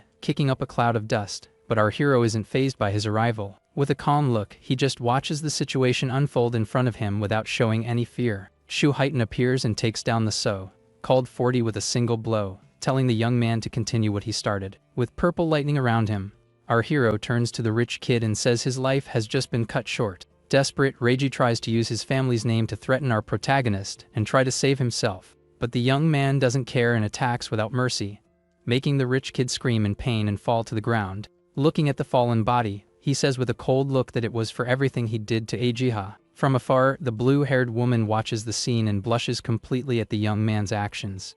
Her father comments that he defeated Reiji and wonders why he's looking in their direction now. The skill analysis reaches 99% and he pauses it to reset his stamina later. Suddenly, a familiar voice shouts our protagonist's name, drawing his attention away. With a surprised expression, he recognizes the voice immediately and turns to see who it is. From there, the scene reveals it was Sayo and Rikyu, who have finally arrived to find their friend. With a smile, Sayo tells them to come inside quickly because it's raining heavily outside. With tears in her eyes, she worries that he might catch a cold from all the rain. Our protagonist says it's been a while, and the system announces that he's ranked 7th in the arena. Suddenly, Riku and Iberia hug him, crying, and say they missed him and are happy he's okay. Riku glares at the blonde with lightning in his eyes and asks who he is to be clinging to Itsuki like that. With a confident pose, Iberia introduces himself as our hero's partner, leaving everyone surprised. Riku immediately calls him a traitor, and Sayo comments that it's rare for our protagonist to make friends like that. Iberia asks if they had a duo name, and Riku says he's not a child to think of names like that. Riku says of course they have a name, and Iberia, with a smile, challenges him to say what it is. Our hero tries to stop him, but the blonde shouts that the duo's name is Double I, and that it was hard to come up with. Riku starts laughing and says the name is lame, leaving Iberia furious with his teasing. The announcer declares that 500 have arrived, and the others have been eliminated, and that the second phase will begin. He explains that in the second phase, they will fight beasts alone for 1 hour inside the arena.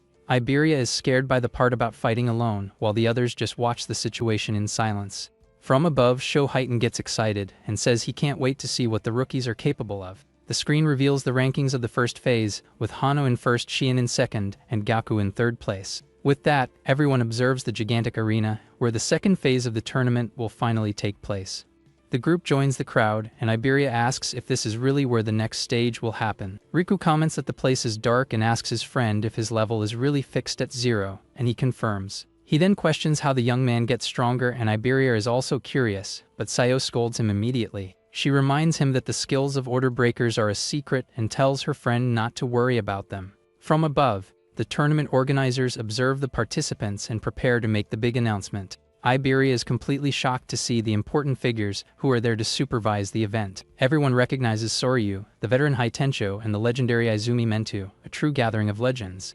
The announcer explains that in the second phase, they will fight beasts, and the points will vary with difficulty. The screen shows that beginner is worth 100 points, normal 500, hard 1000, and nightmare 5000. After each victory, they will have a 1-minute rest before moving on to the next difficulty. Gakuo says he's going straight to nightmare mode, and his level 13 stats are revealed on the screen. Our protagonist then raises his hand and says with a calm voice that he'd like to ask a question. The others mock him and say he was carried and is now scared of the individual fight. The announcer tells the young man to ask whatever he wants and that he can feel free to do so. Faced with the situation, our protagonist asks if the nightmare class is the highest difficulty of all. With a smile on his face, Shoheitan finds the boy's question quite bold and interesting at the same time. The other participants start mocking him and say a level 0 can't even handle beginner mode. The announcer explains that there is no upper limit, and that he'll understand when he faces a nightmare beast. Riku says it's useless to think about it, because nightmare is level 10, and they'd be lucky to beat hard. With that, the man reveals that the points from here will count for the main tournament and for joining the alliance. The group is shocked by the news, and Sayo realizes she'll need to use that to stand out. Our hero remembers Taiwajan's record of 115,000 points and decides he will surpass it.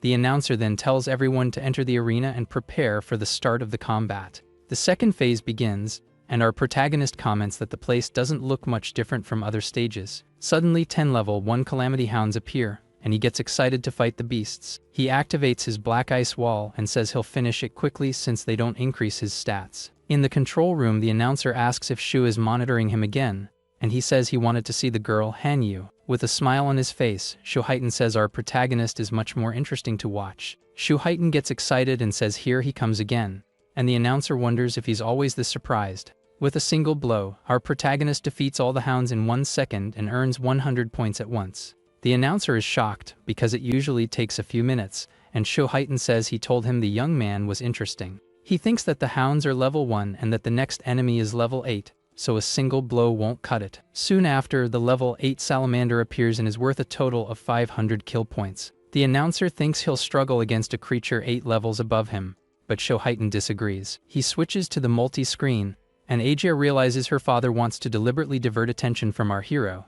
The announcer notes that most participants are still fighting the beginner monsters. The scene shows Sayo and another guy fighting the creatures of the first wave without much apparent difficulty. The only one keeping pace with our protagonist is the green-haired girl, Hanyu Kana, who is very strong. Suddenly, Aja becomes desperate as it seems something very bad has happened to the young man in the arena. Our protagonist is completely engulfed by the salamander's flames, and the situation becomes very tense for him. The announcer wants to call the medical team, but Shoheitan stops him and says to wait a little longer. But our hero protects himself with his black ice wall, and ice armor appears around him instantly. With his full armor, he charges forward and cuts the salamander in half with his sharp ice blade. The announcer is shocked because he took only 5 seconds and earned 500 points with the victory. With the creature's body on the ground, a screen confirms his time and the points he just acquired. The man wonders why he took the attack on purpose if he could have won instantly. The screen reveals that his defense increased by 10%, and he thinks he needs to use every chance to get stronger. His stats are shown and his defense now reaches 434, with a total of 1,395 points. Without wasting time, our protagonist skips the rest and prepares to test his defense again. The announcer comments that this difficulty tests the participants' speed and combat sense. With that, the next monster appears, and it's a level 10 electric rhino worth 1,000 kill points. Shoheitan explains that if the horn hits you, your body is instantly pierced due to a lack of defense. And if not that, you're paralyzed by the lightning due to a lack of resistance and can't move. So, to beat the creature, you need to use speed to dodge and attack when it gets tired. But the announcer is shocked and wonders what our hero is planning to do with the creature. Faced with the situation, our protagonist approaches the creature and touches its horn with a chilling calmness. With a smile on his face, he says that horn is perfect for testing his defense again. From there, the electric rhino prepares to attack with full force, covered in a lightning aura. The creature charges with its lightning-covered horn, and our protagonist stands still in its path. The impact of the blow sends him flying, but a bluish aura protects him from any serious damage. In the control room, Aja screams his name, completely terrified by the scene that just happened. Shoheitan comments with a smile that the boy's actions are completely unpredictable to him, but he adds that every time, the young man shows results that surpass any imagination. The screen reveals that he absorbed the skill, and his agility increased by 5% with Thunder Wave. With his eyes glowing red, our hero faces the creature and says it's time to settle this. From there, he activates his Thunder Wave, and his agility shoots up by 50% at once. The rhino gets furious with the young man's audacity and prepares to attack again with everything it has. Our protagonist then dodges the attack with absurd speed and passes by the creature. Without wasting time, he gets on the creature and finishes it with an ice blade, earning 1,000 points in 7 seconds. Shoheitan says he was faster than him in his youth, and that he didn't even use his full power.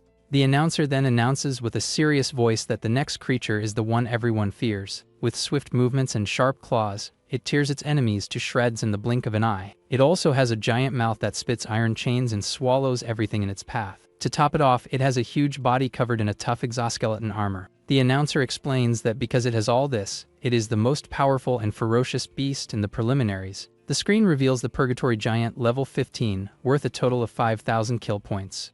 Without a second thought, our protagonist activates his true piercing sphere and launches the attack. The system confirms the monster's defeat, and the sphere's speed increases by 200%. In the control room, the announcer and Shoheitan are completely shocked by the instant victory. The screen shows that the sphere's speed is now 9 meters per second, with an increase of 900%. They can't believe he took only 3 seconds, and our hero is already preparing for the next fight. The scene shifts to Riku, who is also fighting and facing a creature with powerful fire breath. Sayo activates her water bullet and says that if she defeats the remaining 2, she'll advance to the next class. Gakuo skipped the rest, and is confident he'll be the first to reach the normal class of the tournament. A camera confirms that the Nightmare class was completed in 21 seconds, ranking him first. Hana Hanyu has already cleared the normal class and is recovering her mana before the next battle. Sayo, Gaku, and Hana wonder who's faster than them, and the girl is sure it's Atsuki. Back in the arena, our protagonist faces the monster's body and says he'll move on. In the control room, the announcer can't believe he killed a level 15 giant with a single blow. With a wicked smile, Shoheitan orders the difficulty to be increased to see how far the boy can go. The screen announces Phase 2 with 2 giants, and our hero thinks they just increased the numbers. With that, the 2 gigantic creatures charge towards the young man with everything they have. Faced with the situation, our protagonist readies his sphere and says he'll take one of them down while they're screaming. The screen confirms one's defeat, and the sphere's speed increase, which now reaches 1100%. The announcer is shocked and wonders if that sphere has any kind of power limit, but Shoheitan explains that despite being powerful, the young man's ability has a fatal flaw. With that, the remaining giant charges with absurd speed towards our protagonist. He's surprised and realizes the creature's speed is greater than anyone he's ever faced. In the control room, the staff comments that giants are mistaken for being slow due to their size. He explains that, in fact, despite their size, they are the fast and agile type. The screen reveals they have no mana, but in return, all their other stats are much higher. Our protagonist then prepares another sphere to try and hit the creature before it's too late. The attack hits the monster head-on, and the screen shows its stats of 300 in agility and defense. But to his surprise, the giant dodges the sphere, and our protagonist is completely shocked. In the control room, they realize the sphere is slow and that the young man used the creature's roar to attack. So, if he doesn't increase the attack speed, he won't advance, and the monster attacks him with a punch. Our hero barely dodges, and the giant's blow creates several shockwaves on the arena floor. The impact of the punch is so strong that it kicks up a large cloud of dust and destroys everything around. Faced with the situation, he realizes the attack can be dodged and needs to change his tactics to win. Shoheitan thinks that if he continues using the skill knowing he'll miss, it's because he has no more tricks up his sleeve, but with a wicked smile, our hero says that since the creature is fast, he'll close the distance. From there, he activates his thunder wave and covers himself in lightning to increase his speed. The 2 charge at each other, and the giant prepares another devastating punch with all its might. The blow hits the ground and creates a crater, but our hero continues to advance amidst the chaos. In the control room, Ajao is completely terrified by the scene and covers her mouth with her hand. The announcer panics and says the attack is too strong and orders the rescue team to be called.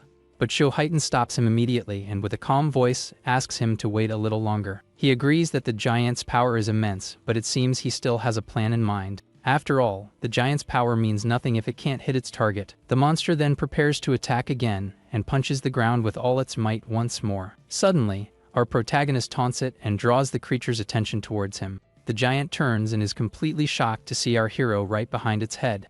With that, he launches his sphere up close, and the attack passes through the monster's head with full force. Covered in lightning and with a determined look, our protagonist faces the falling creature. The giant's body falls lifelessly to the ground, and a screen confirms our hero's victory. The sphere's speed increases to 1300%, and he earns 10,000 points in 12 seconds. In the control room, the announcer and Shoheitan observe the defeated monster's body in the arena. With a relieved smile, Agia celebrates and shouts the young man's name with great joy. The announcer comments that it's rare to see her so excited about something, and she turns bright red. Embarrassed, she says she was just praying for everyone's safety and it was no big deal. The announcer notes that she's become much more talkative since the last time they saw each other.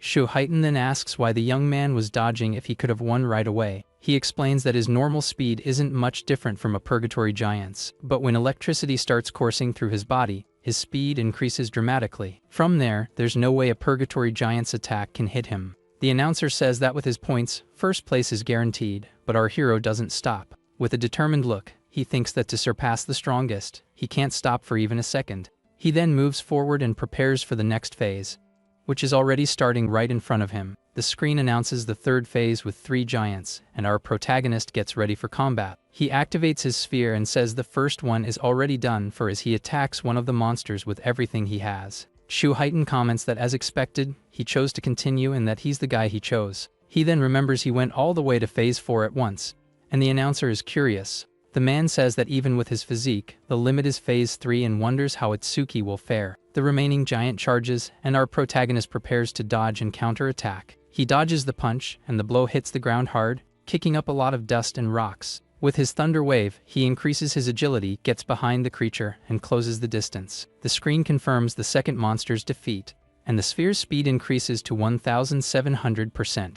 With a calm look, he turns and says that as for the 3rd monster, it will be a different story. With that, the 3rd giant opens its enormous mouth and tries to devour our protagonist with everything it has.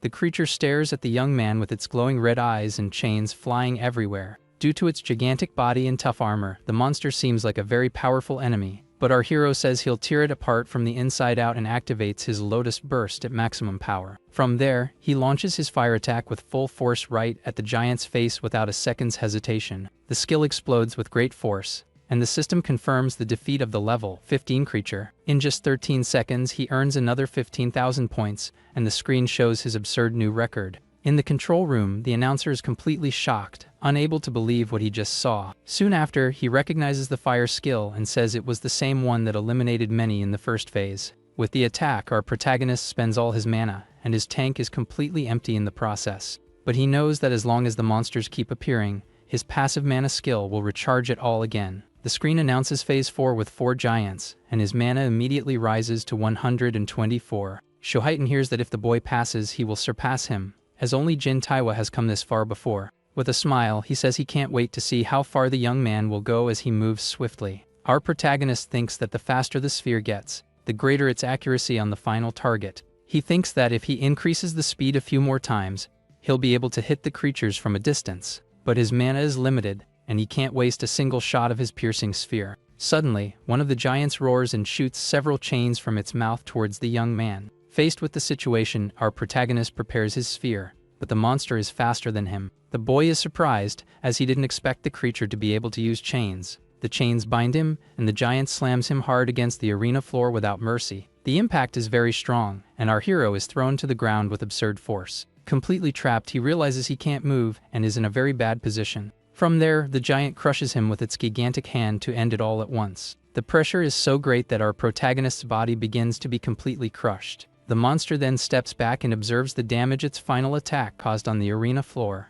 Lying in the crater, our hero is badly injured, and it seems the fight is finally over for him. In the control room, the announcer panics and shouts for Shoheitan to go help the boy. With a worried look, Shoheitan wonders if this is really the end for our hero. He remembers his past and says the scene is exactly like what happened to him before. Shoheitan prepares to go, but the commander stops him, telling him to wait a little longer. With a calm look, Mendo Izumi says that our protagonist hasn't truly given up yet. The announcer panics and says that if they don't save him now, the boy will surely perish. But the commander assures him that he still has a card up his sleeve to turn the tables in his favor. The white-haired man asks how he knows, and the commander says it's in his eyes. The young man's eyes glow with determination, as he still hasn't accepted his end at all. With a blue aura around him, he activates over mimesis and resumes the analysis he had paused. He remembers the fight with Rigi and the activation of the analysis on his Violet Thunder Cannon skill. The young man purposely stopped the analysis at 99% to use it in a moment like this. From there, the analysis reaches 100%, and a blue aura completely envelopes his body. The screen confirms the acquisition of Thunder Wave, and a blue lotus appears in the control room. The woman with glasses wonders if Aja knew about this, and Shoheitan is surprised by the scene. The screen reveals that the skill absorbs B-rank lightning attacks and increases agility by 100%. In addition, he gains 20 points in all stats and has his health and debuffs fully restored. With that, the blue lotus explodes, and our hero prepares to show everyone his new power. With his body covered in a blue aura, our hero says the warm-up is over, and the fight is about to begin. The announcer is shocked because his stats are absurd, and he healed faster than a healer. From there, he defeats 2 giants at once with his sphere, and the attack's speed increases. In 31 seconds, Phase 4 ends, and he earns 20,000 points with a confident look. With that, another giant is defeated, and the speed of his sphere continues to rise relentlessly. The screen reveals the speed is now 27 meters per second, with a bonus of 2,700%. Without giving them a chance, Phase 5 ends in 57 seconds, and he earns another 25,000 points. Soon after, Phase 6 also ends in 1 minute and 34 seconds, with another 30,000 points. In the control room, everyone is completely shocked and speechless at the scene they are witnessing. Sitting on a pile of bodies, he wonders if this is hell and who the real monster is. Lying on the ground, he wonders why the giants aren't appearing for the next phase anymore. The announcer says he never expected something like this, and is completely shocked by the situation. With a trembling hand, he prepares to press a large red button on the panel. Faced with the situation, the man says with a serious voice that the fight is over for our protagonist. Because of this, he reveals that the young man simply wiped out all the giants they had. The announcer shouts that he defeated all the purgatory giants they had prepared. Our protagonist is confused because he thought the difficulty had no defined upper limit. Standing on the bodies, he thinks the difference between him and Jin Taiwa can't be that big now. He also accomplished his goal of increasing the sphere's speed, and the screen confirms 12 kills. The sphere's speed is now 38 meters per second, faster than most cars. With a blue aura around him, our hero prepares for whatever comes with a determined look. The scene focuses on his eyes, which glow with a green light and show his great determination. Tired, he realizes he forgot something important because he expected more enemies to appear. A blue karma stone appears because he doesn't level up, and the experience turns into an item for him. In the control room, Shu Heighten is shocked because the stone is worth 10,000 points, and the commander explains why. Shu Heighten understands that his level is fixed, and that if he were a beast, it would be terrifying. Our protagonist picks up the stone and seems satisfied with the reward he just received. With his objective completed, he says it's time to leave and turns towards the exit. The large metal door of the arena begins to open slowly so he can finally leave. The announcer then informs everyone in the control room that our hero is leaving the arena. The screen confirms his victory with 106,600 points in 3 minutes and 55 seconds. The announcer praises him and says he's pure potential and offers to arrange an instructor for him. But our hero refuses the offer as he already has a teacher, and the man says he doesn't understand the situation. With that, Shu Heighten appears and tells the old man to stop bothering the young man who just wants to rest. Itsuki thanks him for taking care of Kinishida's henchmen, but the man says he only punished the rule breakers. He then reveals that since our hero is Mendo Izumi's student, there was no reason not to help. The announcer is shocked by the news, and our protagonist thanks him for his help in the arena. With a smile, Shu Heighten confirms the information while the commander watches from afar. Our hero then approaches and calls the commander sensei, leaving the announcer even more shocked. The woman with glasses congratulates him and asks if he's injured and offers to have Aja treat him. He says he has no injuries, but his stamina is low, and he'll recover with some rest. The announcer comments that it makes sense for him to go so far, and Shu Heighten remembers that the other student also did well. The man asks if Taewer reached Phase 6, but the announcer says the maximum was Phase 4. Shu Heighten tells them to just watch, as the second phase has begun for the other participants. Another participant completes the hard class and says nightmare mode is impossible for him now. Meanwhile, Sayo is fighting and thinks the next difficulty is impossible as she's running out of mana. In the room, the announcer says that Riku and Sayo stopped at the hard class, and Shu Heighten praises their effort. Our protagonist asks why they didn't leave, and the man says you can only leave in special cases. The scene shifts to Gakuo, who says with a smile that it seems others have reached the nightmare class as well. The announcer comments that with his rare artifact, Gakuo should be able to defeat at least one giant. He then praises the Shikigami user Shin Akagami for having come so far in the tournament alone. Her small creature then begins to transform and releases its true, complete, and terrifying form. The monster becomes gigantic and intimidating in front of the girl, showing everyone its absurd power. From there, it attacks with a powerful punch that demonstrates all its brute force in the arena. Aji explains that her Shikigamis don't change form and that those are full of mysteries. Our hero thinks of his wolf Mort and realizes that Shikigamis are very strong and that he has neglected him. Seeing that his friends have finished, he says there's no more reason to stay there and decides to leave. But as he was leaving, our protagonist notices something strange and is surprised by what he sees. He sees his partner Abiri in red armor and with an incredible aura of power around him. The blonde reveals that it's the strongest epic armor his father, the Artisan King, has ever created. The screen reveals that the epic armor gives 100 points in attack and agility and increases every minute. Iberia says the artifact has a will of its own and chooses its master, and he struggled to get the item. But the young man knows that if he uses the armor for more than 15 minutes, he will suffer a penalty. With 1 minute of use, his stats have already increased by an extra 120 points in attack and agility. He thinks that the Nightmare class announcement was definitely Itsuki, and that he can't disappoint him. He then charges forward and shouts that together, they are the double-eyed duo and they are unbeatable. Our protagonist watches his partner with a smile and says he's looking great. Suddenly, a voice announces to everyone that the second phase of the tournament has finally ended for them. The announcer explains that only the top 10 advance and the first 2 receive a special reward. Lying on the ground, Gakuo is confident and says the special reward will definitely be his. With a serious look, the announcer says he will announce the top 10 qualifiers of the second phase. The screen reveals our hero in first place with over 100,000 points, leaving everyone behind. The others are shocked because Jin Taiwa only scored 60,000 and wonder how many giants he killed. Gakuo can't believe he came in third and wonders who the heck this Itsuki Tenma is. The green-haired girl, who came in second, says she would love to have a fight with our hero. Sayo is shocked by the power difference between them and wonders if she's really cut out for combat. Aja announces that the preliminaries are over and that our hero came in first in the entire country. She feels her father's happiness, who sees in the young man the new sun of humanity shining brighter than ever.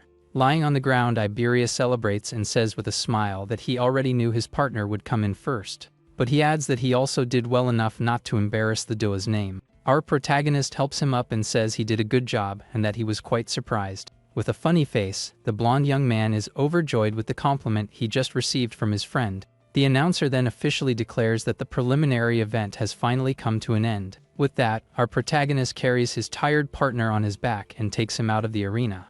The scene then shifts to District 1 of the southern continent, where an old man with a white beard is meditating. A soldier complains about having to watch the old man meditate, and another tells him to shut up and show some respect.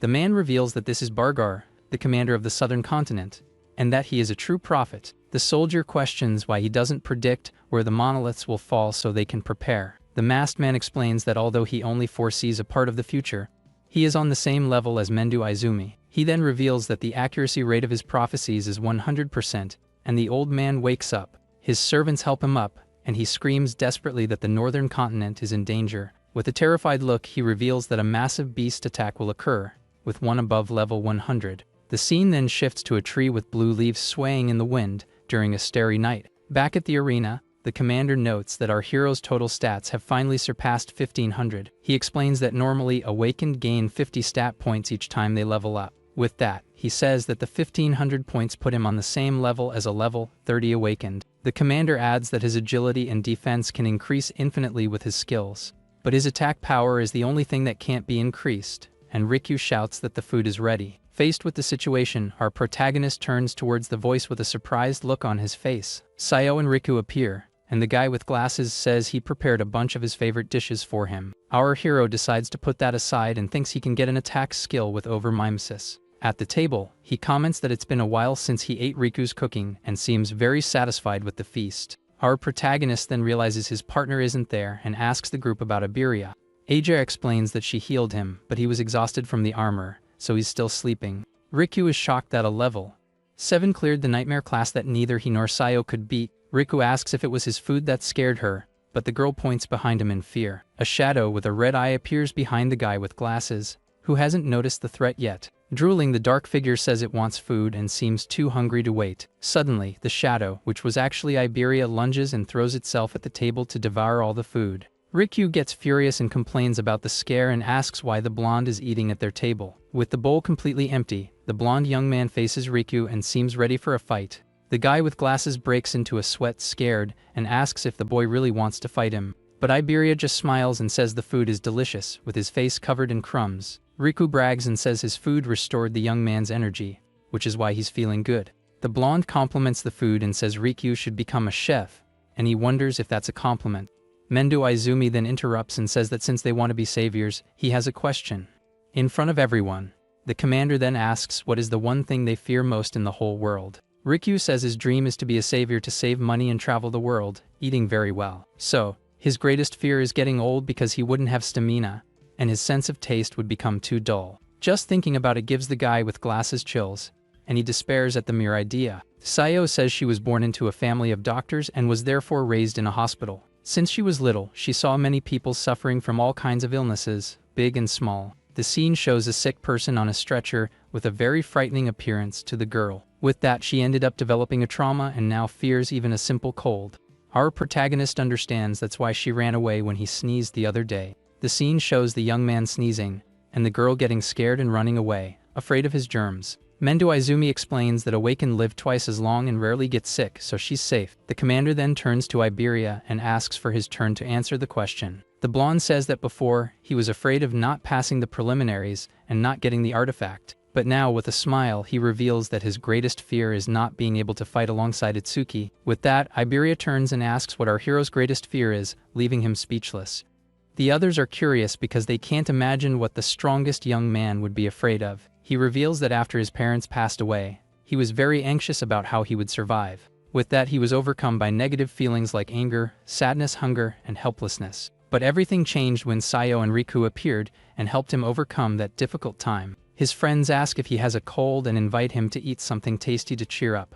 With tears in his eyes, our protagonist says their kindness pulled him out of that negative world. After that, he remembers meeting Commander Mendo Izumi Ajaha and even his partner Iberia. With a calm look, he feels he has finally gained true companions to fight by his side. He then adds that it actually feels more like his family has just grown. With a smile, he says it's been a long time since he felt this relief and wishes it would last forever. Faced with the situation, he reveals that more than anything, his greatest fear was living completely alone. Aegea notices that his aura is gentle and calm, very different from the scary vibe from before. Iberia gets emotional and hugs him tightly, promising never to leave his side, not even for a step. The commander explains that the question was to see if they would have regrets, as that is forbidden. He adds that a passing without regrets is the ultimate goal of any and every savior. From there, the man tells them to finish eating and informs them that Sayo and Riku will return to the district tomorrow. The next morning, everyone says their goodbyes and promises to meet again at the Grand National Tournament. Our protagonist then jokes with the blonde and asks since when he became so close to Riku. He remembers wanting to ask Sayo something and decides to leave it for the main tournament. Our protagonist then sees Aegea running towards him and wonders why she's in such a hurry. The girl runs hastily towards her father with a very worried expression on her face. She stops in front of the commander and reveals she has secret information from the southern continent for him. The woman explains that the information is of the highest level and can only be revealed to the strongest, but the commander tells her to tell him everything, as he completely trusts the two young men there. She then reveals Commander Barger's prophecy about a beast attack on the northern continent. Iberia questions if the prophecy is reliable, but the woman says Bargar is the most renowned prophet. The girl suggests they flee, but her father thinks the target of the attack is likely himself. With that, he concludes that if he stays there, he will serve as a perfect bait to attract the beasts. His daughter insists they leave, and our hero offers to fight if they need help. The commander says he has already decided and has a task for the young man, who is worried about his safety. He orders the two to protect Aiden, Iberia's father and the greatest artisan of all continents. The blonde young man is confused by the order, and our protagonist thinks his master wants to send him away. Soon after, the commander turns to his daughter and reveals he also has 3 requests for her. He tells her to announce the attack, evacuate the civilians, and prepare the strongest for the great battle to come. With his eyes glowing red, he orders Heighten to be called and says they will intercept the beasts there. Aegea informs him that Heighten is already on his way, and her father tells her to get some rest now. The blue-haired woman just stares at her father with a very worried and thoughtful look on the situation. The commander asks if she's curious about why he sent Itsuki away. With a flushed face, she says that as expected, her father can see through everything she thinks. The man explains that if the young man fights, he will expose his cards and the beasts will hunt him relentlessly. He also reveals that the young man has no attack power, and that Aiden might have an artifact for him.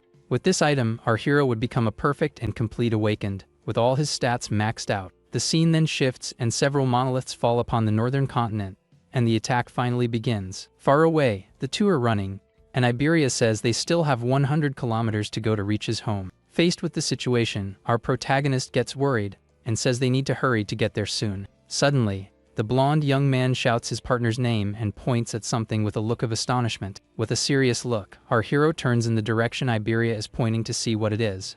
With that, they see a monolith falling right in the middle of the city and realize the attack has already begun. The monolith then crashes to the ground, and a gigantic explosion illuminates the sky with great force. Our protagonist thinks that if the beasts appear now, civilian casualties will be catastrophic. The city's awakened notice the monolith and panic because the beasts have arrived much earlier. A barrier begins to form, and Iberia says that if they help the civilians, they'll be late for their mission. Itsuki knows the blonde is exhausted but didn't stop because of his father and thinks he would hate the idea of helping. Suddenly, a giant stone fist crashes to the ground with absurd force right near them. But Iberia points to the city and says they need to help because without a strong awakened, everyone will perish. With a smile, Iberia changes his plan and says they will first clear the city and then move on. From there, a level 21 fire golem appears and prepares for the upcoming combat. The awakened think that with 3 level 15s and 1 level 16, they can beat the level 20 creature. One of the men then activates his rock shield and shouts for the others not to break formation in the fight. He prepares to hold off the attack and tells his companions to look for an opening to counterattack. But the golem launches a fire spike that passes through everyone with impressive speed at the same time. The man with the shield can barely hold back the blow and screams with all his might that it's impossible.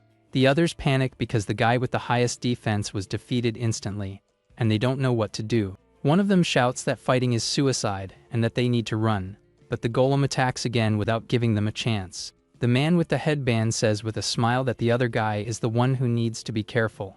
Suddenly, he is shocked to see a dark figure appearing right behind him out of nowhere to attack. Another guy begs for his life and launches his B-rank water cannon with everything he has. He wonders how he got caught but brags about being the natural enemy of fire beasts with his power. His companions watch from afar and suggest finishing off the creature to ensure victory in the fight. But the water elementalist tells everyone to stay away and says he'll finish the monster himself. Soon after, the fire golem revives, and the man is shocked while his friend shouts to kill it. From there, the creature launches a massive fire attack, and everyone thinks the fight is over for them. But a black ice structure appears and blocks the flames, and our hero appears right in the middle. Iberia tells them to relax and that they can leave everything to the powerful, double-eyed duo. Our protagonist tells his partner to evacuate the civilians, and the system confirms the defense increase. Iberia says they're not saviors yet, and one of the guys calls him arrogant for talking about Jin Taiwa. The blonde argues with the others, who say they didn't ask for help and were going to win anyway. One of the men then wonders if the ice armor our hero is wearing is some kind of artifact.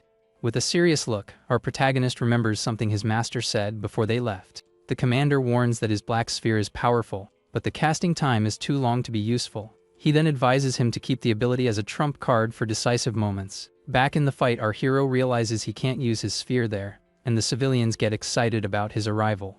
With that, he decides he'll have to crush the fire golem with his brute force to win the fight. From there, the young man charges and lands a powerful, lightning-covered kick right in the middle of the creature. The system confirms the activation of Thunder Wave, and he climbs onto the monster's head with great speed. Without wasting time, our protagonist discharges his energy and sends the golem flying with the impact. As the smoke clears, the fire creature is completely stunned by the blow it received. Covered in blue lightning, our hero prepares to attack again with everything he has stored up. He then lands a devastating punch on the monster's chest, and a large explosion occurs in the city. The civilians think the creature was already injured, and that the young man only won because of that and his age. The man who was fighting before is completely shocked and speechless at the scene he just saw. He can't believe a level 20. One golem couldn't even touch the young man and wonders who he is. After the dust settles, the awakened realizes the golem was defeated, but the boy has disappeared. He brags, saying the young man only won because they weakened the creature, but admits his speed was absurd. He thinks the young man's power rivals a level 30, but it wasn't enough to take down the golem instantly. The screen reveals his agility, defense, and magic stats with the bonuses from his active skills. Iberia comments on his partner's speed, and our protagonist says that without power, speed is nothing. With a determined look, he realizes he needs to increase his attack power somehow. The blonde is surprised because he never thought of that, but says there's a way to solve the situation. With an excited look, he asks if his partner really wants a way to increase his attack power. Iberia reveals that his father's warehouse is full of artifacts, and that he will definitely give him one. He starts imagining our hero in incredible armor and drools at the idea. With a funny face, our protagonist asks what he's imagining, and the blonde tells him to hurry up. With that, the young man picks up his tired partner and says that if he doesn't push himself, he can fight if needed. Our protagonist then carries him on his back and runs at high speed with him completely terrified.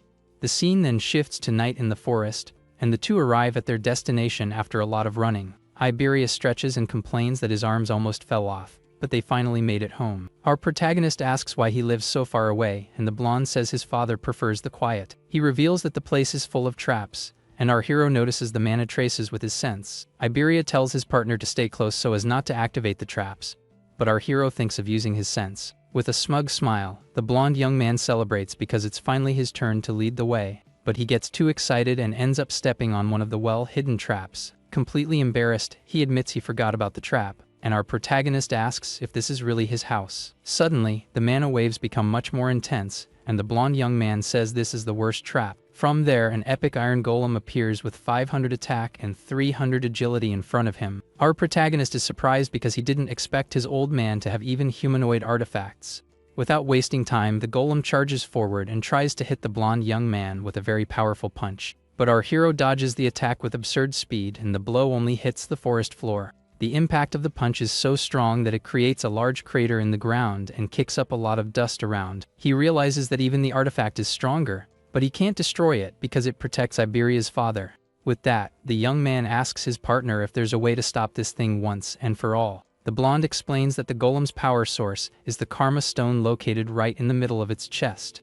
Our hero activates his Thunder Wave and says that even though he's weaker, he's still much faster than the golem. With a lightning blade in hand, he charges and prepares to hit the creature's weak spot at once. With that, the iron golem tries to crush him with both arms, using all its strength. The creature's giant fist comes down with full force, but our hero remains still, not moving. With a swift movement, he rips the karma stone from the artifact's chest. From there, the iron golem deactivates instantly and stops moving completely. With the stone in hand, he wonders if that's enough, and a warrior's shadow appears behind him. Iberia gets desperate and shouts for someone named Jusuk to stop what he's doing immediately. A man in armor then appears out of nowhere and attacks our protagonist with his sword in an instant. Lying on the ground, our hero sees the surprised man, who wonders when he appeared there so quickly. The warrior introduces himself as Jusuk Bokudo and says he thought they were just bandits. He wonders who the young man is, as he didn't feel his mana until the exact moment of the surprise attack. Our protagonist, on the other hand, thinks the man's sword simply vanished and is intrigued. Iberia introduces him as his partner, but Itsuki cuts him off and asks where his father is. Jusuk informs them that the master is in the back but tells them to be careful when approaching. He adds that the old man doesn't seem to be in a good mood, and the scene shows his angry face. The blonde young man runs to his father and shouts excitedly that he finally passed the preliminaries. With a smile, he says he cleared the nightmare class and wants his artifact as his father promised. But out of nowhere, the old artisan slaps his son across the face, leaving him completely shocked by the action. With his hand on his face, the blonde young man asks why the heck he got hit for no apparent reason by his father. His father then shouts angrily and tells him to return the dragon equipment he took without permission. The blonde defends himself, saying he only borrowed it, but the old man warns him of the item's consequences. Angrily, he says he'll never use an item made by him again and runs off, dropping his bag. The old artisan then turns to our protagonist and asks if he's Mendo Izumi's second student. Our hero introduces himself and explains that he was sent to protect him because of the prophecy of the attack. Aiden stares at him and wonders why the commander would choose a boy with such an ordinary appearance. Suddenly, the old artisan's expression changes completely, and he notices something very strange about the young man. With a shocked look, he asks if the young man's level is fixed, and his order breaker stats appear. The man then questions if he's using some artifact to fake his stats, but the young man denies it. He then understands the situation and says it's no wonder his master made that special request for him. The old man says the commander is good at business, and our hero says he was only sent to protect him. Aiden reveals that in exchange for protection, he must give an artifact to the young man, who refuses and says he will protect him. Aiden says he doesn't mind giving the item but wonders why his master chose a flowed product. He then shows a golden crystal that doubles attack power and has a 99% critical hit rate. But suddenly, the old artisan explains that a mysterious crack appeared in the middle of the artifact. Because of this, the item became the broken critical crystal, which increases attack by 10 times but has a 0 critical hit rate. Our hero understands that the item is useless to others because the critical rate resets upon leveling up. With that, he takes the broken crystal in his hands and prepares to finally equip the artifact. Aiden calls him special and says the item is perfect for someone who doesn't level up like him. By defeating beasts, his critical hit rate will reach 100%, and his attacks will be 10 times stronger. From there, he equips the item, and the system confirms the Iron Fist of Destruction with a 0% critical hit rate. Our protagonist realizes that the critical rate only increases if he defeats enemies with higher attack, which he finds difficult. The screen then confirms that the critical hit rate increases by 1% for each stronger enemy defeated. Aiden says the item suits him, and our hero thanks him because his low attack power was a problem. The old man says they both fight for humanity and wonders if the beasts already knew his location. Suddenly, a blade of air cuts through the forest and rushes towards them with absurd speed. Faced with the situation, our protagonist defends Jusuk from the attack with his arm without even moving. The impact throws Iberia back, and he wonders what the heck just happened. He is shocked to see a green barrier and wonders why it appeared in the middle of the forest. Aiden says only the commanders know his location and wonders if the monolith was a coincidence. Jusuk warns that the beasts are coming, but our hero says they are already on their way. With his mana sense, he perceives something approaching at high speed towards them. Faced with the situation, he warns that there are 6 enemies but corrects himself immediately and says there are 8 in total. From there, several level 14-1 horned demons appear and prepare for battle. One of the creatures tries to attack our protagonist from behind, but he dodges with ease. He then activates his black ice wall and prepares for combat against the horde of monsters. Our hero thinks he can finish them all quickly with his Lotus Burst but hesitates. He knows Jusuk can withstand the impact but fears for the safety of the other 2 who are hiding.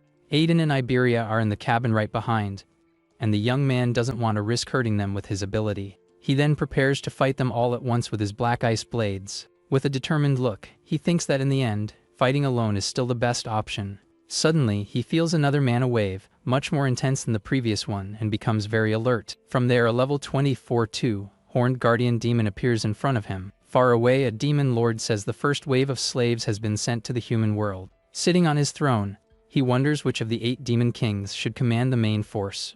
One of the demons reveals he has noticed an important person in the human world and orders them to be captured. Yamaraja, one of the 8 demon kings, asks if the capture mission will also be for one of them. But the demon lord says a king could destroy his eye and decides to send a general instead. With that, he gives command of the main force to the fearsome monkey, devouring demon. The creature is one of the 8 demon kings, and it seems he hasn't eaten a human in a long time.